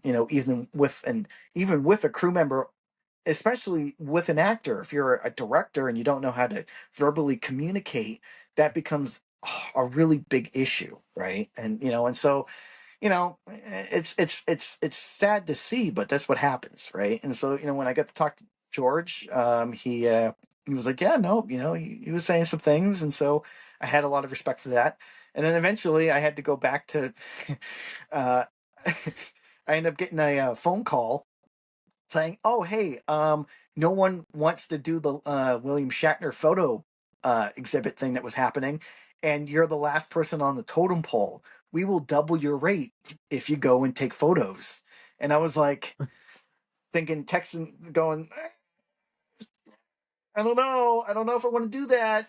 And I did, and it was the worst mistake I ever did, because what he did after, oh, God, that's Oh a my whole other gosh. story in itself.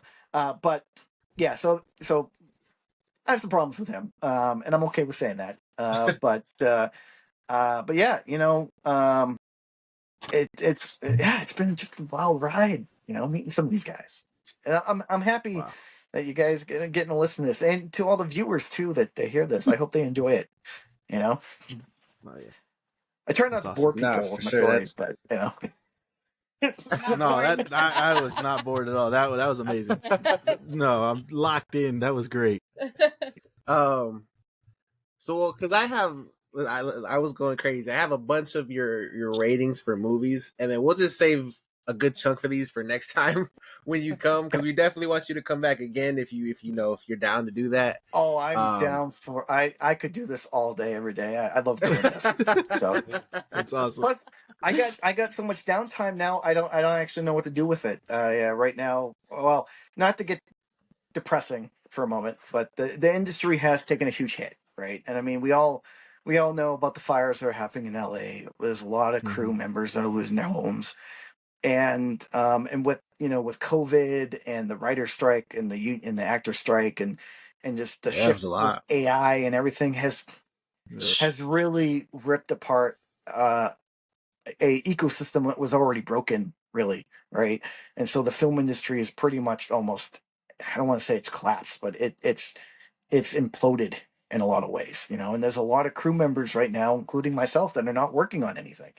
Unless if you're in a very lucky place, if you're like in Toronto or if you're in, Atlanta. I mean, LA right now, I think most of everything's shut down, I would say, because of the fires. And Texas Texas, doesn't shoot film anymore or even TV. I mean, they lost their tax rates, so it's all commercial based. So maybe people might be working right now. But here in Boston, there's nothing. We don't even know if, I mean, there should be some movies on the docket for this year, but for the most part, I don't think it's not as much to keep people working, really, right? And so for me, I've had to pivot over to doing AV work or try to do some more broadcasting, and I'm pretty lucky because I've been able to do that. And a lot of my colleagues, they've been stuck in one situation, like one position, and so they're not able to pivot over to doing something different, right? I mean, the AV department, AV world is a completely different thing from film, and even some things might translate over. Not everything translates, right? And just goes for news networks, right? And so and there's always a different vocabulary for every single, entertainment world that you live in, right? And so, if you're not involved with that, it becomes very difficult. And so, like for me, I do a lot of editing work. I love post production, and the way that my brain thinks, the way that I'm able to see things, and because I have a massive film archive, and I'm able to kind of like look and figure out continuity problems and try to tell a story the best way I can with the footage I got. Um, and right now I don't really have much going on, and so like editing's pretty much kind of taking a back burner right now, and so it really sucks. And I mean, I'm not the only one. There's a lot of people out of work right now, and and so if there's people working, I mean, great. I mean, good for you, because a lot of us are pretty going. Uh-oh, like, oh no, Sheesh. yeah. Uh, but but yeah, so it's a rough ride for everybody right now, and hopefully we will see how this year turns out, and maybe it might just might get re-jump started. And the other biggest thing is that when we look at independent studios, and we look at studios in general, right? For me, I really believe that hopefully indie artists are going to come back, and really start rebooting an industry that really needs to be re-jump started, right? I mean, these studios keep just using the same fish in the fishbowl, it just keeps circling around and circling around. They don't know what else to do because they're not taking chances, right? So we have like A24 that's taking chances. And you get to see, if you look at A24 and you look at how they have developed and the way that they've given directors certain leeway, it's ultimately, in a lot of ways, it has paid off. Not all the time, but it has.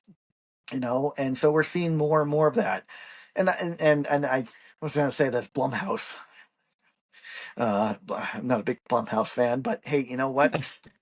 They they're cookie cutter movies that they put out. I mean, they have a formula. They're doing it. And all the power to them.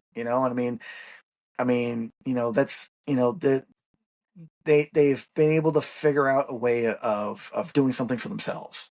Right. Every company has their own way of doing things and their own style, their own vision, their own flavor.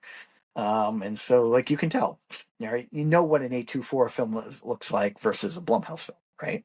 And Oh so on yeah, and so yeah. forth, right? Um, as soon as you see a trailer show up, you're like, that's A24, and bang, it's A24. uh, but Yeah. you know, uh, But yeah, I believe, and I'm really optimistic about indie artists. It's still going to be you know it's still going to be hard. But technology has gotten a little cheaper. People can get their hands on cameras. You can now use your phone as a camera. That shouldn't allow anyone to be stopped from doing anything, right? Um, though you have to understand lighting. You still have to understand the basics of filming. Because not your phone's not going to be, good in low lighting capabilities. And so you still got to utilize um, the understanding of of tools, right? So, Yeah. but yeah, I can keep going on this. Nah. And one more thing, Nah, it's always okay. yeah. There's one more thing, and no one ever says this, and I'm going to say it right now.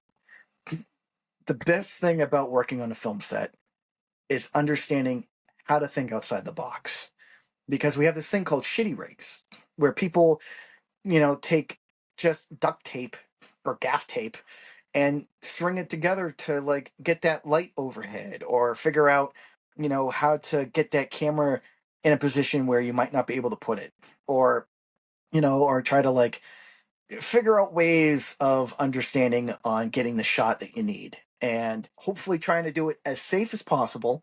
But sometimes it's not always safe. And really experimenting. I mean, you shouldn't be afraid of you shouldn't be afraid of getting your hands on the gear, because that is what you need to do. And if for instance, like, for film people, for students that are coming out of any university for film, the thing is that they don't get to learn the fundamentals of how to do, you know I really like to think pre-production, production, and post-production. Really, like, yeah, you get a little bit, but you don't understand the whole dynamics of doing distribution and marketing, right? And understanding on how to sell yourself, or sell your script, or or even do a pitch deck, and how to speak to a producer or studio, right? And and doing storyboarding. I mean, these things are very essential for any artist, really, in our world. And I think that I feel like that's lost a lot when students come out, because they get thrown into an internship and they're like, oh my god, I don't know what to do. I want to be a director, but I can't do that. I want to be a producer, but I don't know where to start. And so, it for me, I think understanding and really getting into the trenches with these people, and learning and asking questions, and never be afraid to ask a question. If you don't know how to do it, ask a question. Because the thing is that you say, oh, I do know how to do that, well, then you're going to look like an idiot when you don't. And so, and that goes for me too. I've blown both my feet off. I went poo poo, and with with bigger guns. And I made an idiot of myself. And you know what? That's okay, because that's how you learn. And so working with your crew and asking questions is the best thing. That's for all filmmakers, especially all the new filmmakers. Learn, take the wisdom. There you go. If you guys are trying to be in filmmaking, he just gave you some advice. Hopefully, you guys took that in. That was awesome. Yeah, that's awesome. Just gave you some keys. There you go. Yeah. Some keys to success. So great. So we have to, because I was thinking about saving this, but we have to get into this. So we're gonna get into Dune real quick, okay? Okay. And Good. to preface this, okay, like J Mac told you in the beginning, he is our resident Dune fan. You can see behind him, he has half of the damn popcorn bucket on the wall. He has memorabilia down there, cups, all types of shit. He loves Dune. Okay, us two over here, we love Dune. We love Dune Part 2. She loves Dune Part 1. I liked Dune Part 1. Okay. I like Okay, Dune fair Part enough. Two, too. No, I That's fair said enough. that. Yeah. Okay. So then we get this guy, John. when it comes to him, fuck Dune. That's basically. And listen, during this podcast, throughout the weeks that we record an episode, somehow Dune gets brought up at least once. Okay. Where it'll just be something where it's like, man, I really like how this movie did it with sand. Oh man, fuck sand, cause fuck Dune. it'll be something like that.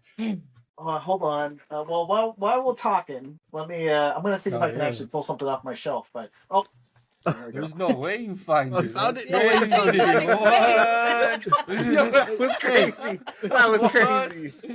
Hell yeah. The original. That's dope. So I do have the steel books to Dune, the new one as well. And they're buried within my massive film archive. And if I haven't said anything about my second collection, I own over 9,000 movies, minus 200 that I lost in the fire when my house burned down. Yeah. And so I've been trying to rebuild. It's been horrible. But not to bring that down. But Dune, I love Dune. I really do. And it's because of the aspect of building a story. And so I know that most people, their attention spans are really hard today, right? I mean, if you have everybody needs action. Everybody needs something that can drive them into getting into the movie, right? If your movie's a slow burn, you're not gonna like it, right? I mean, that goes for anything. People have said that for Nosferatu, and there's many other movies we can talk about, but for the most part, I mean, the thing is that Dune is a really hard book. It's really hard. You're right. It's like The Watchmen, and Zack Snyder. I actually think Zack Snyder's Watchmen is his opus. He took the time, he understood it, and he actually made something phenomenal, right? And I know not everybody's gonna like The Watchmen. People will always criticize the ending and everything, but I really do think that he changed it up for a reason to make it more accessible, because most people never even read the graphic novel, right? And that goes for Dune, right? I mean, Dune is a snooze fest. I read Dune. I don't remember anything about it because that fucking book was horrible to read through, at least in my brain, because, I mean, don't get me wrong. I mean, as a sci-fi, I mean, it's one of the most pinnacle sci-fis on the world, right? I mean, there's a reason why we have it.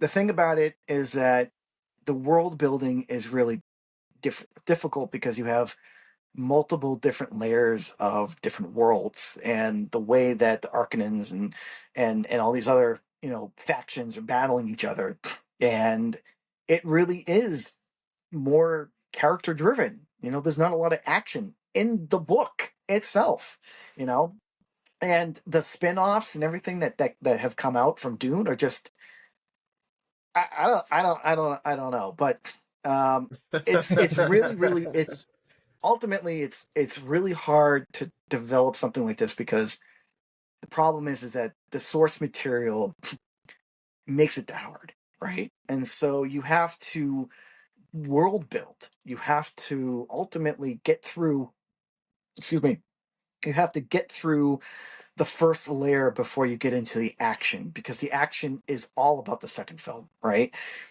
He builds you the landscape. He tells you, okay, this is what's going on slowly. And yes, it's building and it's building and it's building. And you get a little action towards the very end.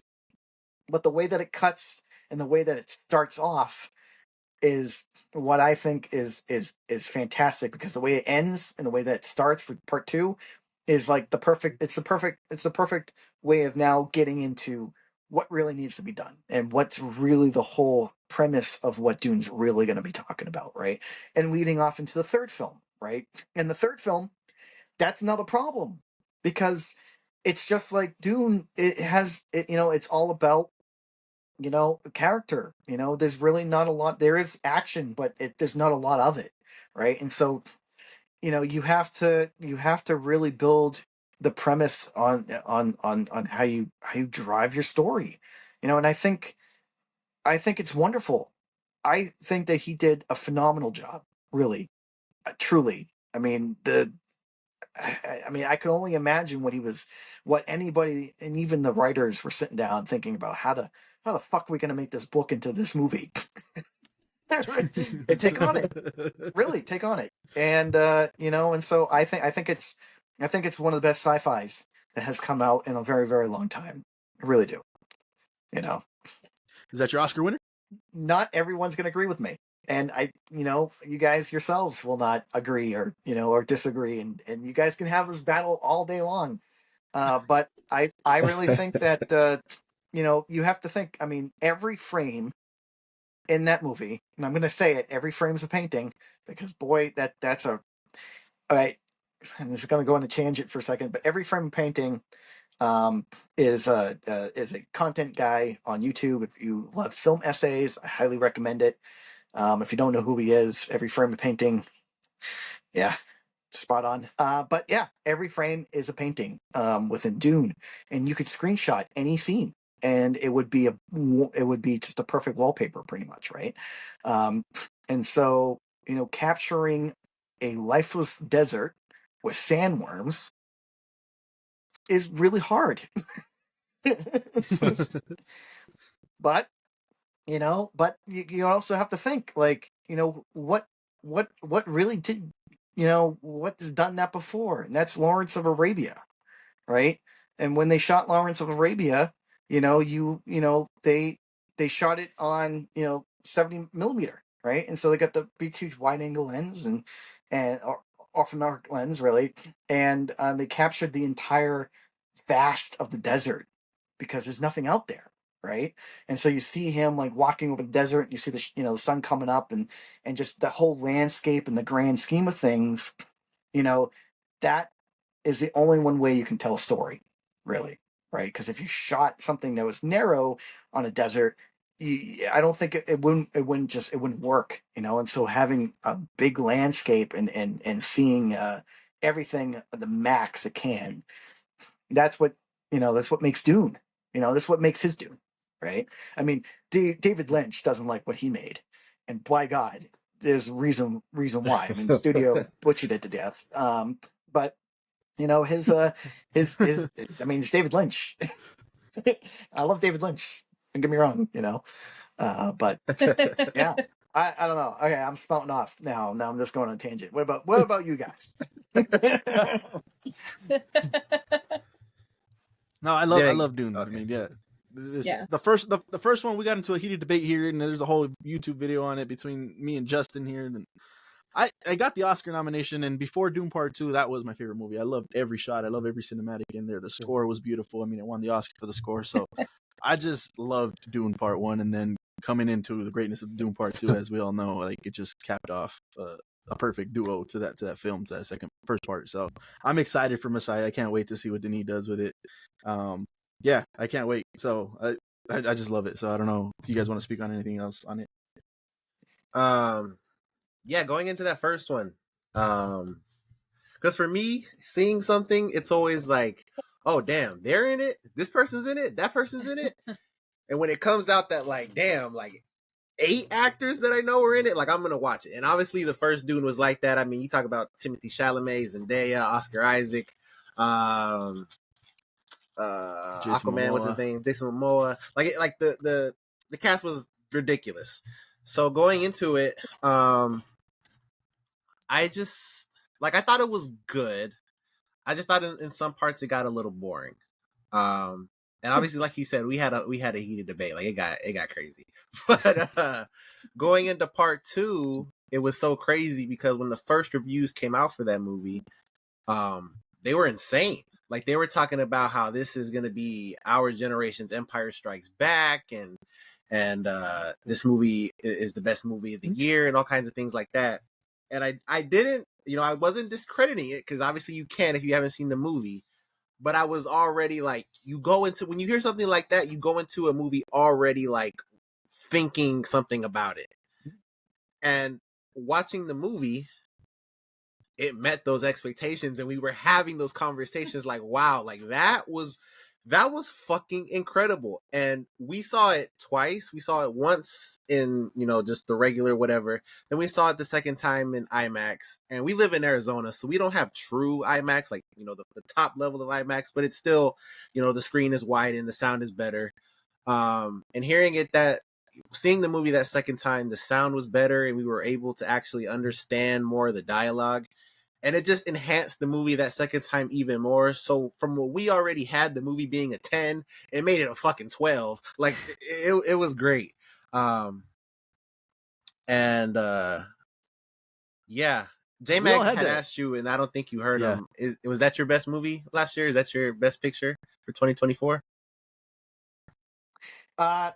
It is one of my top 5 pick. For last year, to be honest with you, I think horror was the best genre last year. I think it really took the cake out of anything. Dune Part 2, for me, I love Nosferatu. I think Nosferatu is a fantastic film. And not just to be saying, Eggers fan and worked with him, but I really do like his work. But I think The Substance is for the best body. It's one of the best body horror films.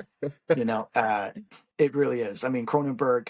I am a huge Cronenberg fan. I own every Cronenberg film because why not? And I think that's one of the best films of last year. Now, I haven't seen every single film from last year. There's still like Anora, what is it? The new A24 film. God, it'll come back to me. But Anora is one of them that I need to see. Was it Queer? I need to see Queer too. And there's a Brutalist. There we go. And that one I need to see too. So those 3 I have not seen, but I would think that they probably will go up on my list at some point because I just have this weird feeling that I like them. But yeah, no, I think Dune Part 2 is on my 5 pick for the year. I mean, I think it deserves something, If anything, special effects. I mean, or visual effects, really. I mean, it's an incredible film, really. But I believe that we should now have horror in the mix. I think horror movies should win something, anything. Yeah, that's what John likes. He's a big horror fan. He's our resident horror guy. He'll watch them all. And, dude, if you want to talk horror, man. I mean, I got it. I bet. Now, funny enough, when I say I own 9,000 movies and I had like a 13,000 film collection the first time around, my digital archive, because I do film preservation, I backed up all those laser discs, all those VHS and betas. My Plex server, if my Plex server was on, I own over 35,000 films and TV shows, and that's not just TV shows. That's also anime, and that's stuff that people don't have. I have such a huge collection of film that most people don't even have. I mean, I have stuff that, it's incredible of all the work that I got, and I love it. And the great thing is that if my Plex server was up, you guys would be able to get on because it's for free. Yeah. See? There you go. Awesome. But it needs to be up though. If my Plex server's off, then no go for anything, even for myself. Yeah. Yeah, you just have to let us know then. I will. Yeah, like I said, for sure. Like I said, I have a lot, and I'll just save it for the next time, and we'll just jump right back into there. Man, that was great. I think we can jump into our what do we watch? Yeah, one thing we like to do, critical film is, we like to do end the podcast on a what do we watch this week. We watch something, a movie, a TV show. Maybe you listen to some music, you played a game, and you kind of want to just like talk about it a little bit. Well, we'll go first. That way it gives you an idea if you need it. Well, Well, I was gonna say this: if I was able to pull my phone from the power here and was able to Oh. kind of swing it around, I would actually give you a small tour before I leave, or before this ends. But um, to to answer your question of things that I've recently have seen, I mean, I the media that I have is actually downstairs. So recently, and I wish I could show you right now, but it's downstairs. And I was hoping to bring it up to show you guys, but I wasn't able to. Is I have the Never Ending Story, the 4K limited imprint collection box set, which is bigger than me. It's like this big, and Oh shit! and so Wow, it's huge. It's huge. that's It's dope. literally a book. You could kill somebody with it because you could hit somebody so hard with it. But I love fantasy films. And so like right now, I mean, I already seen this movie. I haven't actually opened it up, but this right here is the Labyrinth. This is for Jim Henson. Wow! Labyrinth. So, yeah. Yeah. So I mean, I like fantasy films. Actually, this box set right here. So just to let you know, so Shout Factory tends to send out disc replacements because they don't tend to, I don't know, QC any of their stuff. But there's going to be there is currently a disc replacement for the Labyrinth. So if you bought the Steelbook or this collection, there is a disc replacement for it. And so just giving you the heads up. And then I have like the Dark Crystal. So I mean, there's another box set. Um, though I've already seen these movies. And to answer your question of recent films that I watched, um, this one in particular, this one right here. Oh, so yeah. This one is Hashi, the Beauty of Beauties. This one came out in 1965. There's is yeah, so this is an old film. It's a Hong Kong movie, and it's a romance. It's about um, ultimately this woman. She There's two people fighting over her, and there's a lot more than that going on behind the scenes. But it's kind of like a political film in some ways. But this one came out from 88 Films, and it's A and B region. So I would recommend picking this up if you've never heard of it. And if you like Hong Kong films, especially period pieces, this is probably going to be one for you. It may not be for everyone's taste because it is kind of a romantic film, but I would pick it up. I would take a look. Awesome. And then, oh man, it's just because I can. I don't know if I can grab anything else. I have so many things I can grab. That I would recommend. That is cool. Let's see. You guys like anime, so Oh yeah. here, I guess, being that I already have a second version of this, and I actually haven't opened this one up, but this actually came back into print, and that is Afro Samurai. Yeah. So if you've never Oh seen shit! yeah, Afro Samurai, and so this right here, this is the new steelbook that recently came out, and this not only does it have the first season, but it also has the movie as well. So it has everything that you want. Now, Oh originally damn! when this came out, it was separated. That of course you had the anime, and then you had the movie, and they were pretty hard to get because they went out of print pretty quick. But this one right here is still, you can still get this online. I think on Amazon for at least $25, I believe. So if you're looking to, of course, update your anime, I would say Afro Samurai if that's something you like. And then you got something like Invasion USA. This is a Vinegar Syndrome title, and this has Chuck Norris. And this is an amazing, awesome movie. If you like to see Chuck Norris wheeling dual Uzis and blowing up stuff, this is going to be a fun movie for you. And yeah, and so the United States gets invaded, and Chuck Norris has to save the U.S. in an epic way. So I would recommend it. There you go. And Boom. the list can keep Awesome. going on because I have a lot. Yeah, we can see all of the whole collection. That's awesome. That's awesome. All right. Anyway, but for newer films wise, like I said, Substance, Nosferatu. Actually, Oddity.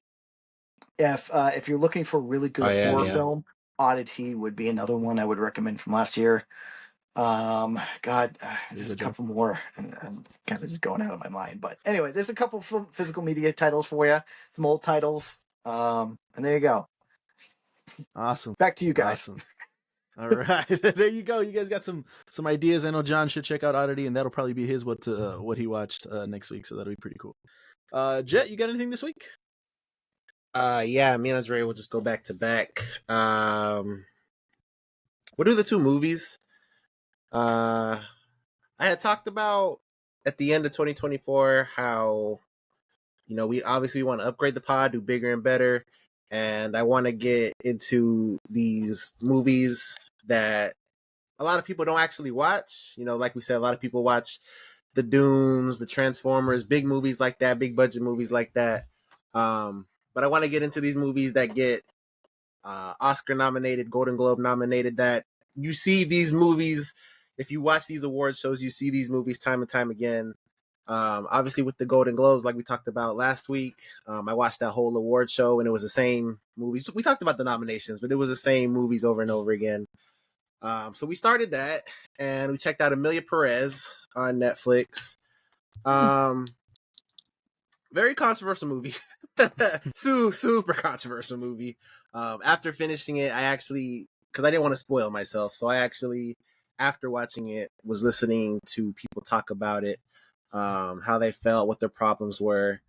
And for people that don't know, the movie is by a French filmmaker who he literally did an interview because the movie is set in Mexico, and he literally did an interview and they asked him if he did any research about Mexico, and he literally said no, he knows enough. So that was problematic in and of itself going into that.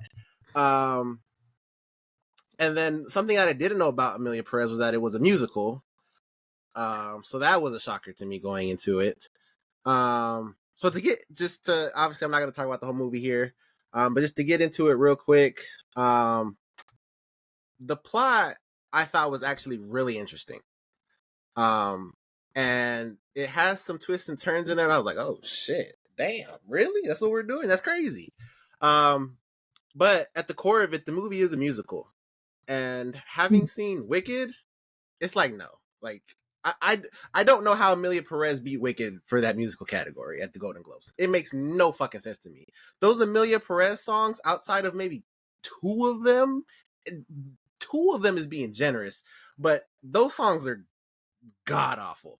And there's a song in there about I'm not even gonna say that, but there's a song in there about something, and like it's the song that social media is talking about. I don't know how the hell that made the final production. Crazy choices. But I thought the plot was interesting. And seeing the nominations, because Selena Gomez got a nomination, I guess it was for supporting role. I saw somebody say that this is Selena Gomez's worst performance. It's valid. I honestly can't say you're wrong. Andrea being, a Spanish speaker, literally every time Selena Gomez spoke Spanish, she was like, what the hell did she just say? What the hell was that? Like, obviously you speak Spanish. So I'm like, well, damn. The movie's in Spanish. Also, that was another thing. It's in Spanish and English. He's a Frenchman, doesn't speak either language. So that was something. So that's a trip. Yeah, there's that. Everybody said the movie, like, a lot of people are saying the movie's bad. I don't think it's bad, but if you look at it from like it being a musical, it's like, damn, well, I kind of see that. But I see the vision. I understand it, but I can see how it's problematic. Like, listening to the two communities that movie is about, I can see how it's a problematic movie. But Zoe Saldana, because that was the other one that was obviously nominated, and the Oscar nominations come out January 19th. Actually, now that I'm thinking about it, but for Golden Globes, obviously she won in that first category. Yeah, she deserved it. She killed it. That shit was phenomenal. She was great. But yeah, I don't know if you have. I said a lot about it. I don't know if you have anything you want to say about it. I mean, I agree. It's a well-made movie. That's what it is. It's just a little like controversial. It's not like Madam Web. Like that's not a well-made movie.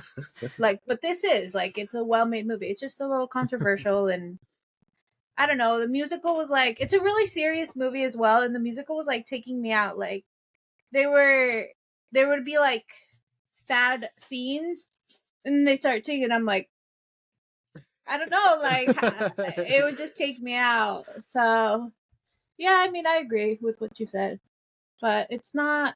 It's interesting. It's not boring in any sense. Like it's not boring at all. It's interesting.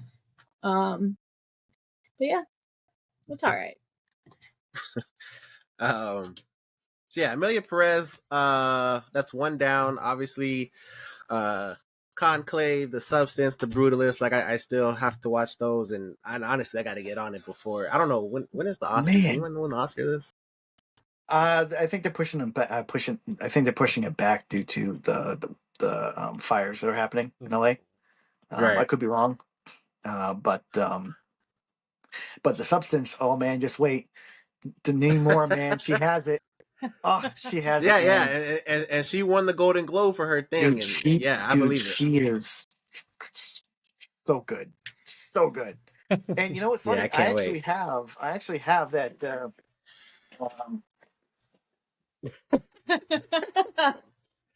Revenge, right there. That's her first feature film. I keep forgetting how to say her name. Demi Moore. I think. No, not Demi Moore. The director that directed this and The Substance. She's a French director, I think. I believe. I could be wrong, French, but I think so. I could be wrong. But if you've never seen this, Revenge, I would highly recommend it. Boy, this movie's brutal. It's ultimately like this movie. And oh man, here we go. They call her One Eye. This is Thriller. So if you like, yeah. So if you like these type of movies where women revenge films, I would highly recommend both of them. There you go. But yeah, no one. Yeah.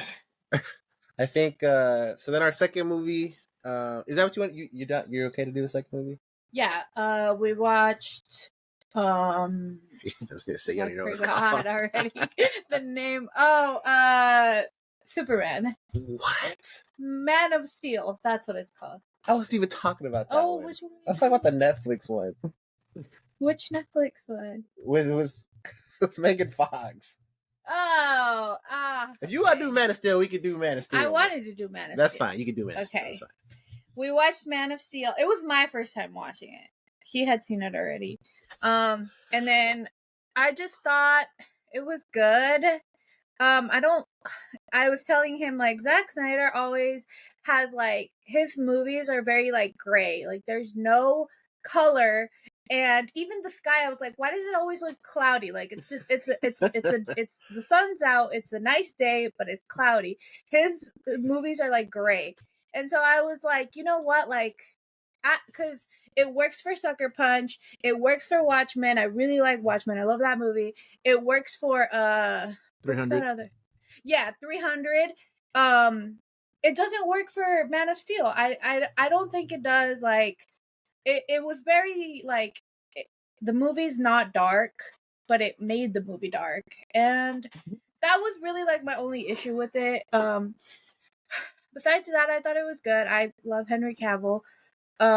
He really, I was like telling him like he deserved so much better. Like this whole like Snyderverse and DC, like he deserved better. Because then I got into like the rabbit hole of like what happened with DC and what happened with Zack Snyder and like what happened to it. And so I started looking into it, and it's bad. An hour later, she came to me and she was like, "I got 7 culprits now." Because I Zack Snyder, James Gunn. I watched this video on YouTube and it was called "Who Killed the DC." So I watched it and it was like all those 7 people killed the DC. Like they all had a part that played in the ending of the DC, and I was just like, wow, like that sucks. But yeah, I just thought the movie was like just gray. I was like, I don't like the color, I guess. So it's fine. It's an enjoyable movie. Anything I got, on I that, got, Jeff? I, got, I got some things about DC. Oh man, No, listen. I got some opinions about all the DC No. stuff. When you come, that's on the. I promise you, that's on the list. When you come back, we're going to get into all of that. I promise. All right. I promise. Because we have opinions too. But just for Man of Steel, real quick. Because like you talked about, I had seen it, but I had saw it when it first came out. I think that's 2013. I think Man of Steel's 2013. And because obviously I was in high school and my mind is not just watching films. I just see films differently as an adult than I did as, in high school. But yeah, I didn't like Man of Steel that much. And that was going into obviously an understanding of comic books that I didn't have.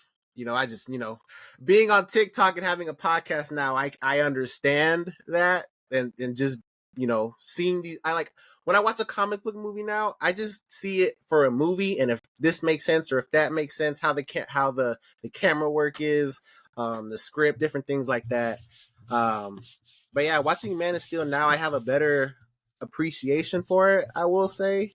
I always liked Henry Cavill in it. I never thought that was a problem, and when he came back, I was excited for it. Obviously, until that didn't happen, but there was still a couple things I was like, Zach, why did we do this? Like, and I get it. You can make it make sense. Like honestly, what the backbone of the movie is and him not revealing himself. Like, I understand it to a T. I get it. But the part where it's like not saving Pa Kent, like I get it. I understand. I promise I do. But it's just like, why? Like I just don't think it was good. I just don't think that was good. So it's just little things like that. But I do think the movie is better than when I first watched it. And yeah, I could ramble about that, so I won't. But Man of Steel has gone up for sure. And we half watched Batman versus Superman. Obviously, we're not going to get into that. But that movie, man, I didn't remember that movie all too well. Fuck, that one is as bad as I remember. So yeah, that's that. Well, when you have me on next time, boy, we will talk about the DC universe. And I'm glad. I can't wait. I will definitely home in on Zack Snyder. I do have things about him. I'll save my piece until next time, because I also have some things about the Marvel universe as well, and about Netflix. Because I didn't get to tell you I actually had a Netflix deal once, right before COVID hit. So I'll have to talk to you guys about that. Oh yeah, Bro, for sure. A great episode when he comes back on, and it died. So make sure you guys COVID killed it. Yeah, COVID killed it. John, yeah. Anything this week? Yeah, it's a A24 movie. I don't know if it's the one he was trying to remember. Heretic. However you would pronounce it. Yes. Yeah. That's another great one. I would put that on your list. I don't know if that's It wasn't bad. It's like I guess that dude's trying to be like anti-religious. The dude with his blueberry pie, and just because he like he dabbled in all types of religion and found they're all like just similar. And I mean, those girls are Mormon, so he just kind of like, I feel like he just talks down on it and like just compares each one and how they're all similar and yada yada. But it was a good watch. It was a good movie. I enjoyed it.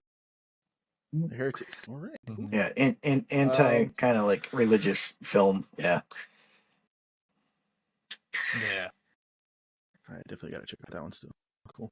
I got to watch Den of Thieves 2, Pantera in the theater. I love the Yeah. first one. I really do. Gerard Butler had a hell of a performance in that one. Pablo Schreiber, that was like my first experience to Pablo, and really after that, I feel like I was paying attention to him more. He didn't do too big of a role in the first one, but it was enough for me to like him and follow him a little bit.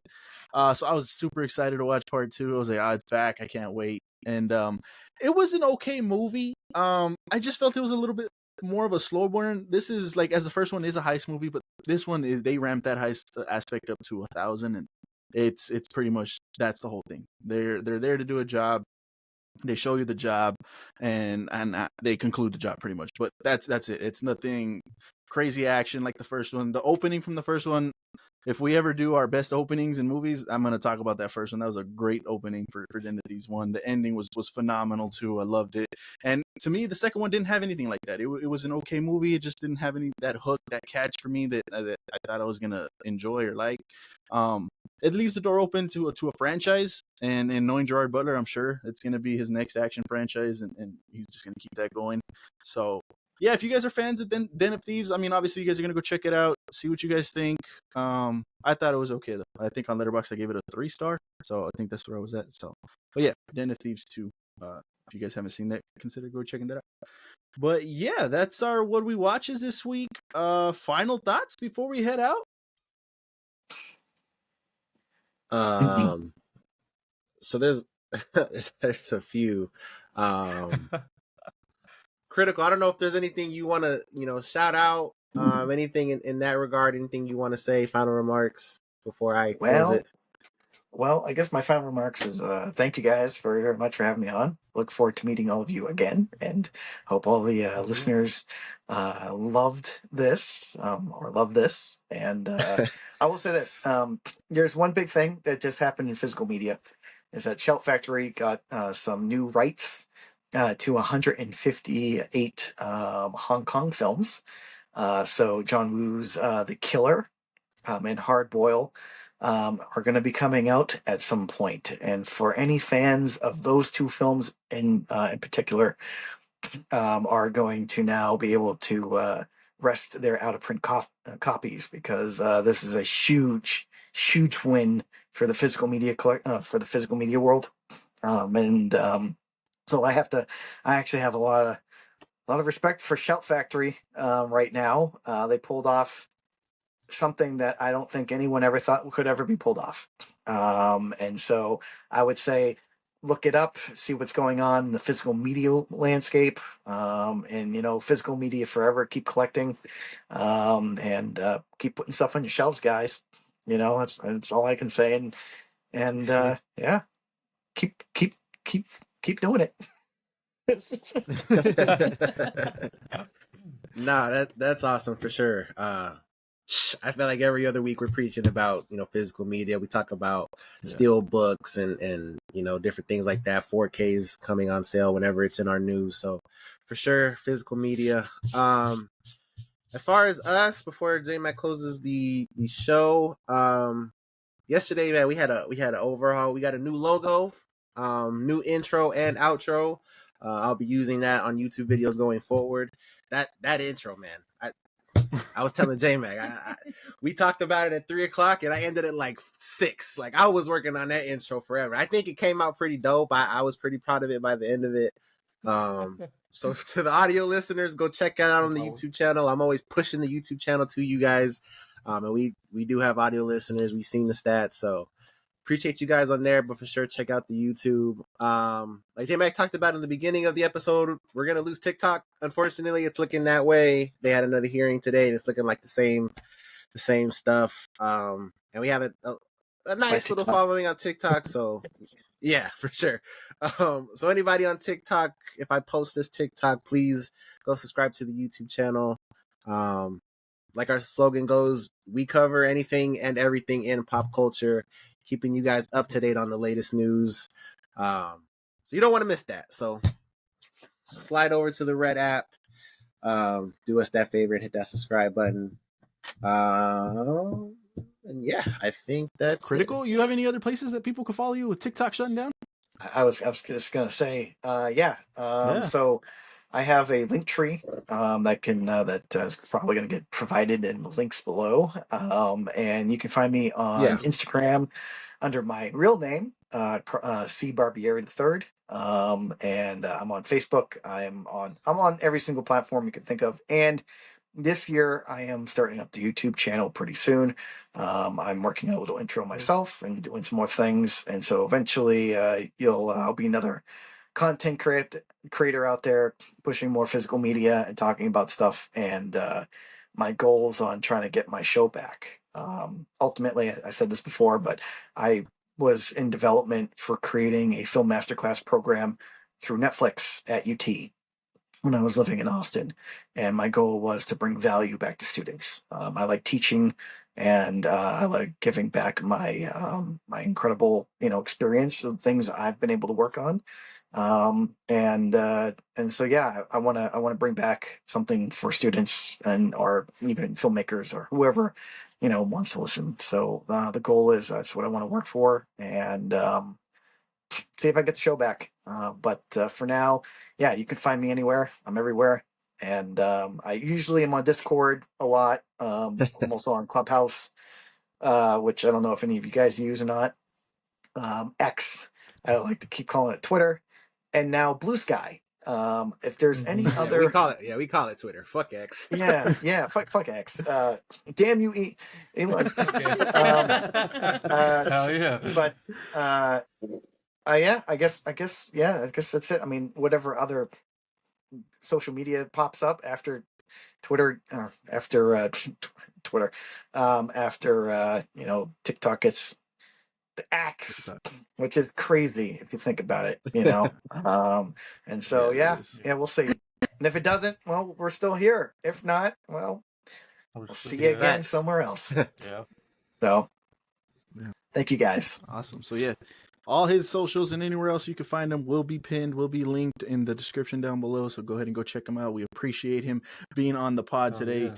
Definitely look out for him again. We got a lot more to talk about with him, and it was a blast having you on the pod today. So we appreciate you taking the time out of your day to show up and have a discussion with us. That was very, very much appreciated. Thank you. Yeah, you're welcome. You're welcome. Next time we're gonna really dive into the films, and so get ready because I have. We don't need. That's fine. We're not gonna have no introductions. We're just gonna say Critical is back. Let's get into the bullshit. Let's do it. LFG. So, all right. So, good night. Awesome. We And appreciate you hanging out. Excelsior to all of you guys. Excelsior. Yes, sir. There you go. All right, as you guys saw, we had Carlo from Critical Film on, and he was phenomenal. He was a great guest, and we did not want to drag him through this whole silo segment of our What We Watch, so we went ahead and said our goodbyes to him. So definitely drop a like down for that. He was amazing. We expect him to come back. But yeah, it's that point in the show. Silo, episode 9, titled The Safeguard. Let's get into it because oh my god. Yeah. Best episode of the season, bro. Best episode of the season. I couldn't. The whole episode was phenomenal from beginning to 90% of where it picked up in the end, and then those last 10%. Oh my god! Yeah. Oh my god! Like mind blown. I was laying down. I had to sit up because what the hell just happened? Gloria was yelling. I was yelling. Holy shit! I said, "Oh, what the fuck?" John's mom said, "Shut the fuck Shut up! the fuck up! I'm sleeping."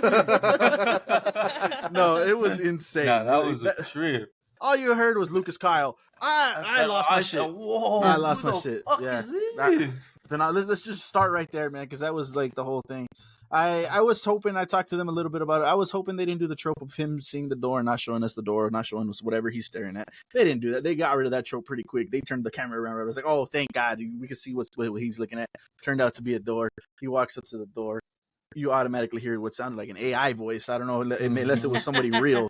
I guess we'll find that out hopefully in the season finale. But an AI voice. I feel like Lucas it's definitely Kyle. an algorithm.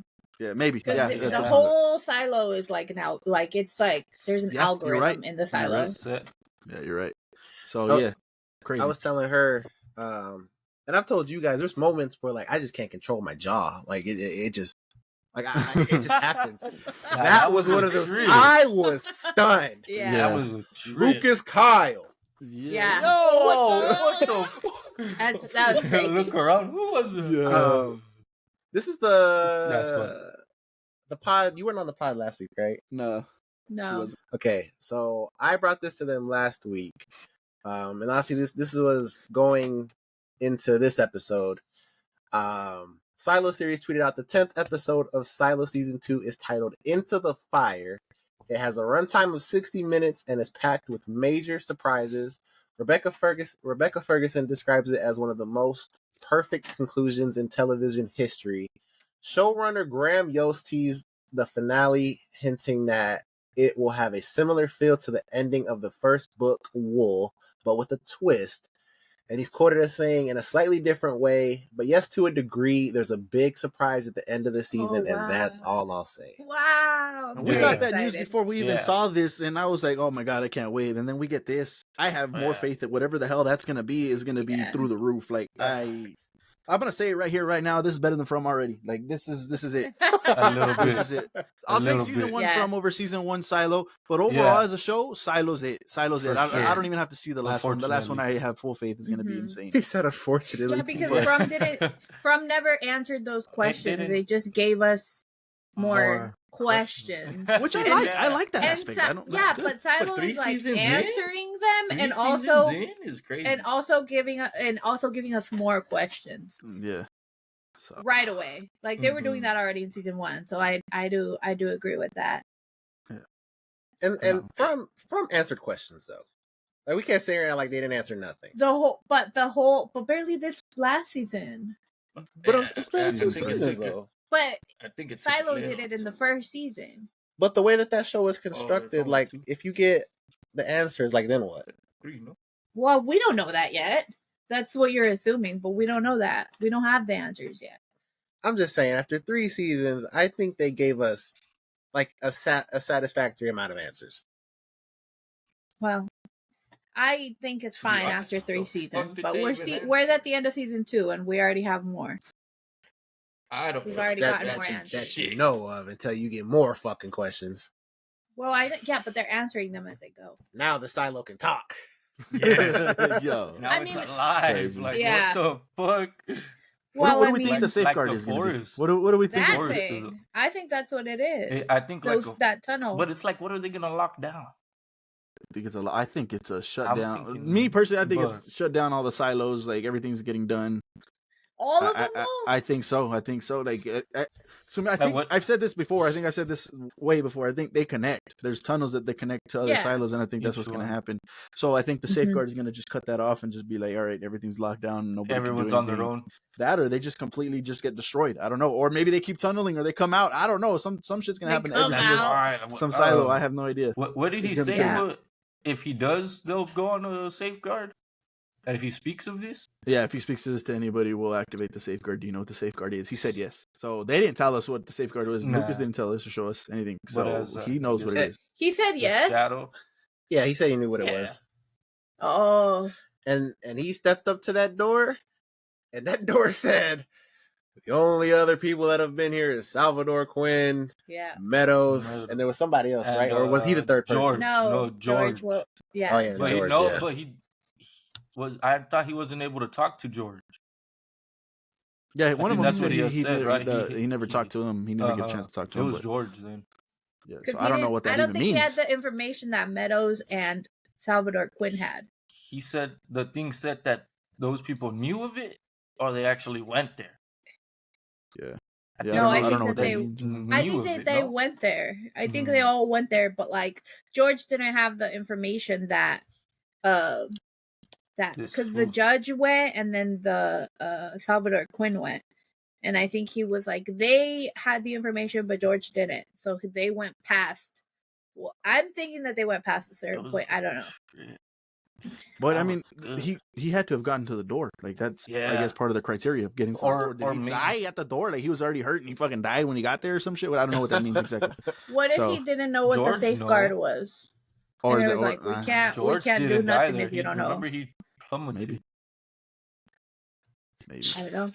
Man. But I don't think George ever made it. No, I don't remember what it said. That's why. Yeah, I don't remember what it said. I'm gonna have to Yeah, rewatch that episode before yeah. episode 10 and just 'Cause- go from there. Because oh my god, Because crazy. as soon as he stepped up, that's when it started talking. So if George even made Yeah. it to the door, he would have talked with them. Yeah, I think he I did don't think make George it. I ever just found it.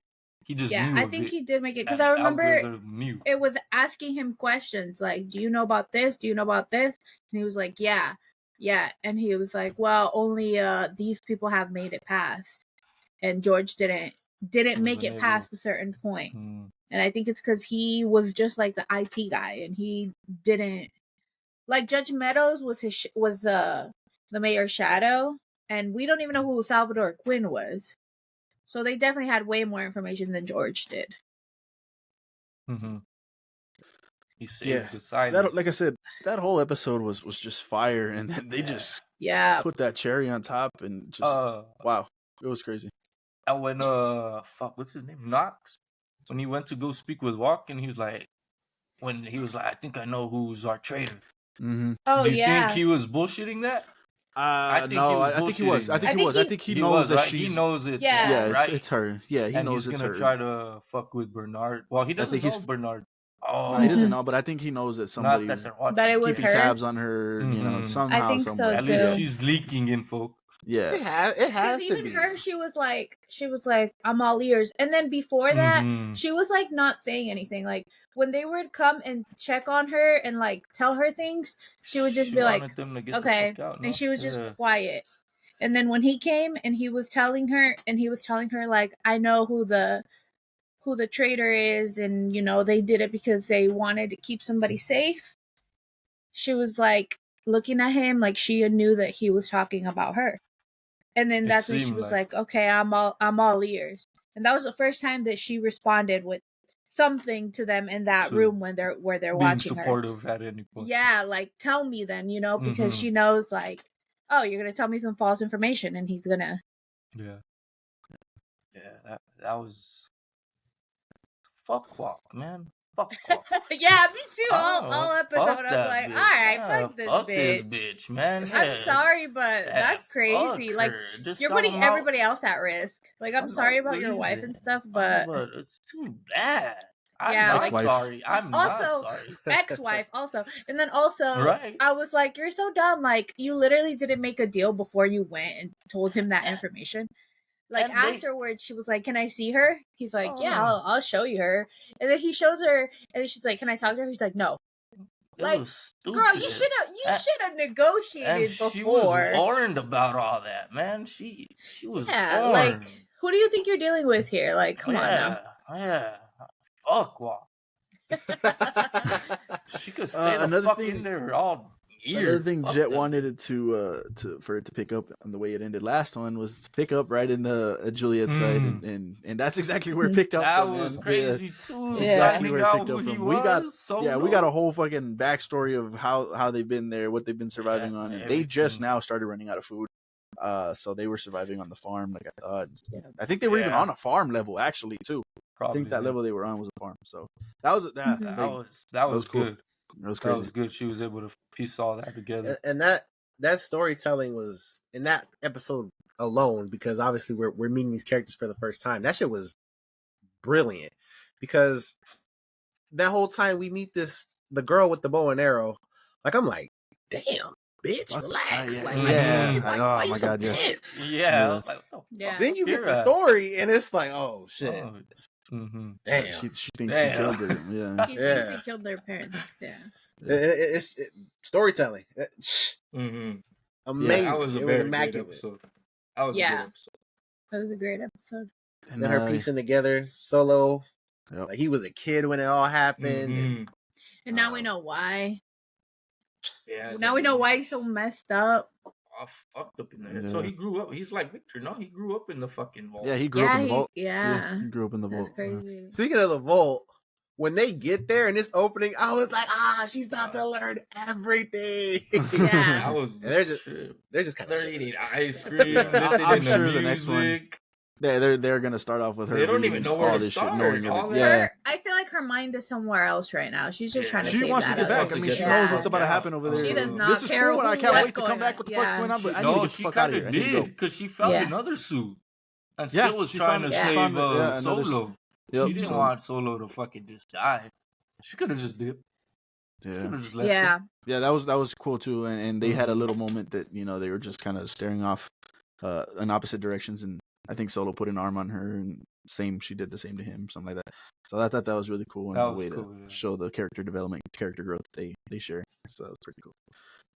Yeah, that whole vault was insane. That dude had ice That cream. was I don't know how much food he ice has. That dude cream. had enough ice Well, cream for everybody, Fuck, he so I get don't know ice where he's cream. getting all Yeah, this food. where- ice cream. Where's He the has a fridge at? freezer. We didn't see the Yeah. fridge. Yeah, we didn't see the We didn't fridge. see no food, nothing. I just saw library type shit. Just a bunch of bugs. And like, how What? deep is that vault? Like, That's what that I'm shit saying, just like- kept going. He- Yeah, they just Because kept he's strolling been in there for what, like 30 years? At 40 least, years? I don't maybe. know. Yeah, And That shit was like crazy. he grew up that whole time he's got food. Because he was what, like 12 though, maybe. Yeah, he Yeah, I was think he was 12. into it, yeah. He has to. That's what I'm saying. How much shit is in there? Yeah. Because even that, he was cooking her soup and shit, like Yeah. Yeah. just to see if it was real. Yeah, I don't know. That's one thing that like That's the where food aspect of the show is just like I don't Yeah. get it how either.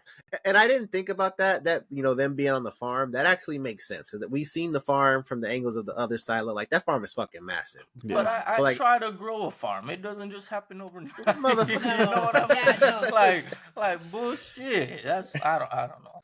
And all They're the water. experts. they're experts in agriculture, Well, John. You got a what green is thumb. this, That's not the same Animus shit. You? All right. But what? They're rationing the water too. Like you still need to drink water. I don't. Yeah, I don't That know. trips me out. Like where the fuck are I'm they? Yeah, sure how they'll do they answer have it. all At this the point, man. We yeah. come up with all these questions, they fucking answer it right away in the next episode. So I'm To sure be honest, they'll yeah, have right answers. though. The shit's flooded. I'm sure they have plenty fucking water. Yeah. yeah. It's a trip. Back at what else? What else happened on the other silo? to Because remember. the majority of it was in Juliet's just- side.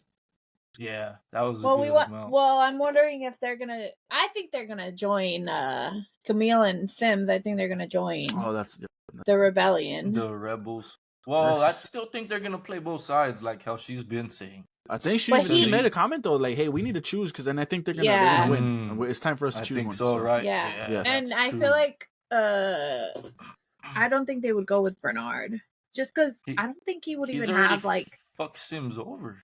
Yeah. Why would Yeah. you even pick him? He didn't pick you. And I mean, it's about survival, but also I just Mhm. don't think that Bernard has like the support. He might have like the has Raiders and stuff, nobody, but and that's it. yeah.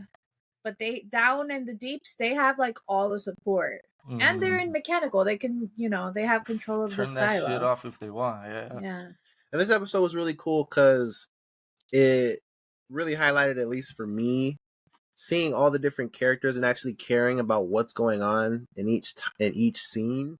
Because I feel like I haven't really felt that way throughout Yeah. the season. Like, it's obviously important to what's going on with the plot. But this episode, like, whether it was fucking Lucas Kyle doing his thing, Camille talking to Sims, shit, Lucas Kyle again, when he goes into, I think there was this episode, when he goes down the stairs and they're like, it's Yeah. going to be dangerous Yeah, down yeah, there. it is. Every Shit. every story point, every character interaction that was going on, I was telling Gloria, "Oh my god, this is crazy! Oh my god, this is crazy!" Like I was it was a locked bunch into of every single like thing. That was, action, I guess you could say. yeah. that was That phenomenal. old white dude, he grabbed Lucas immediately. Mhm.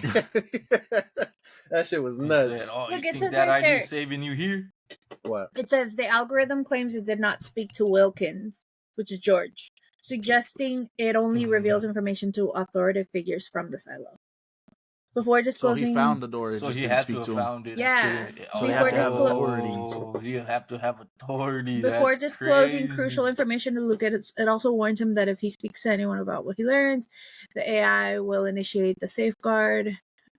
I still want to know what the safeguard is. Yeah, it's gonna be That's nuts. crazy. We 'Cause it we also got another.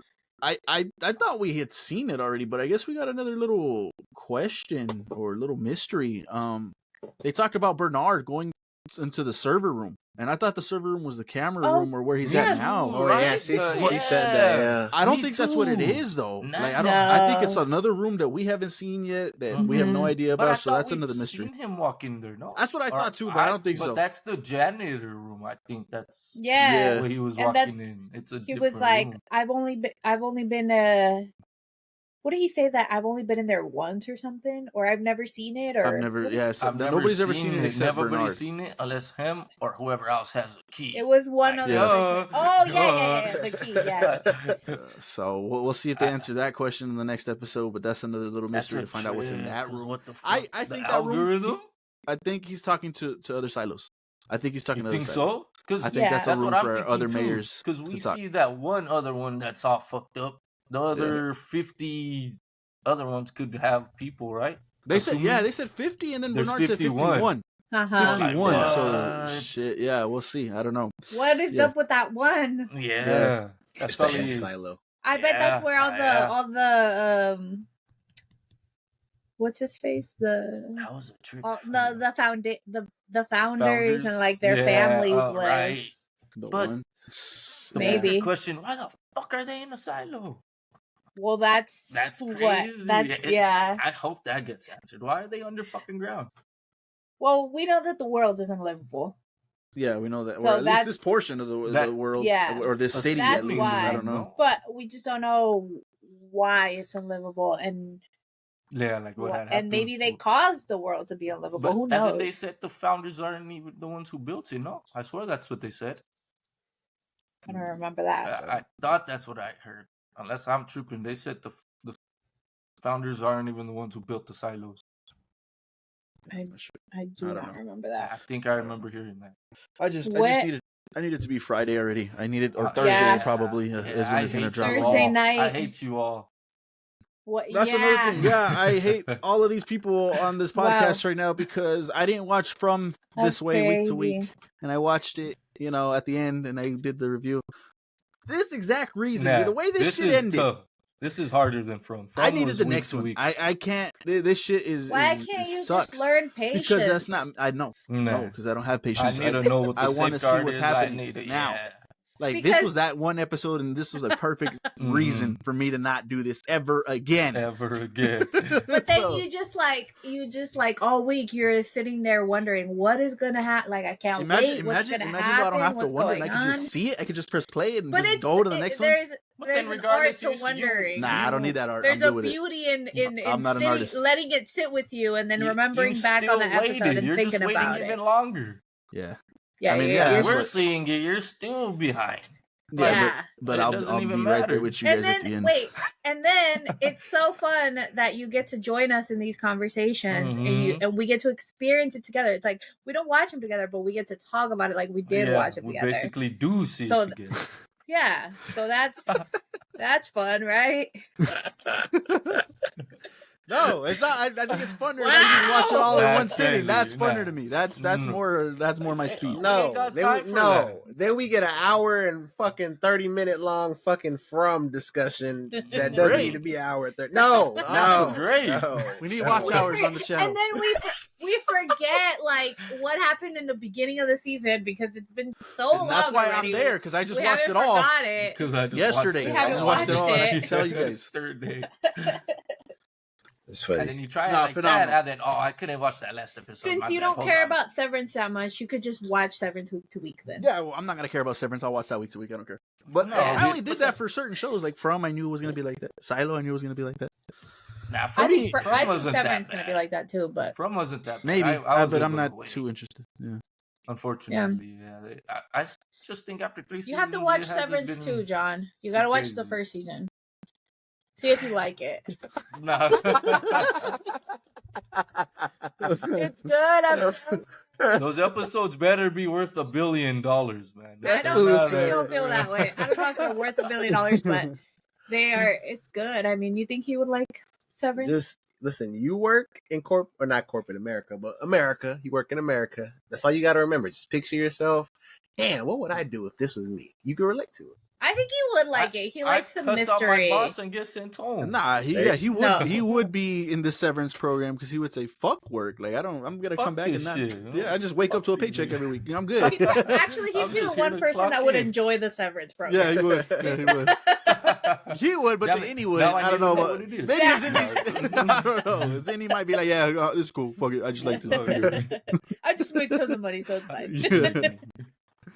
No, yeah, this is a phenomenal episode. That Like was a great it's episode. insane. It was insane how well written, how well performed, how well the whole story was on this episode from character to character, scene to scene. It was amazing.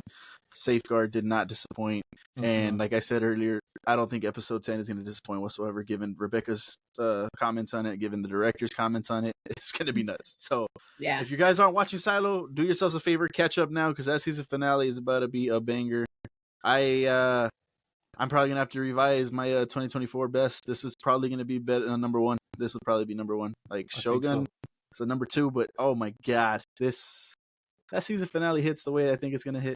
It's a I'm gonna say, no-brainer. Depending on that last episode, but the way they're Yeah. already hyping that shit up, Yeah, Because I if think that so. I shit mean, ain't shit neither, I don't think it's missed an episode. it did. nah. Maybe not missed, but like it did. Like was the worst kinda- one was 8. I don't know if you remember 8, don't but it was know. slow. It remember. was nothing really happening. So it was like, That was when we got introduced to the. But it was people, like the build archers. up.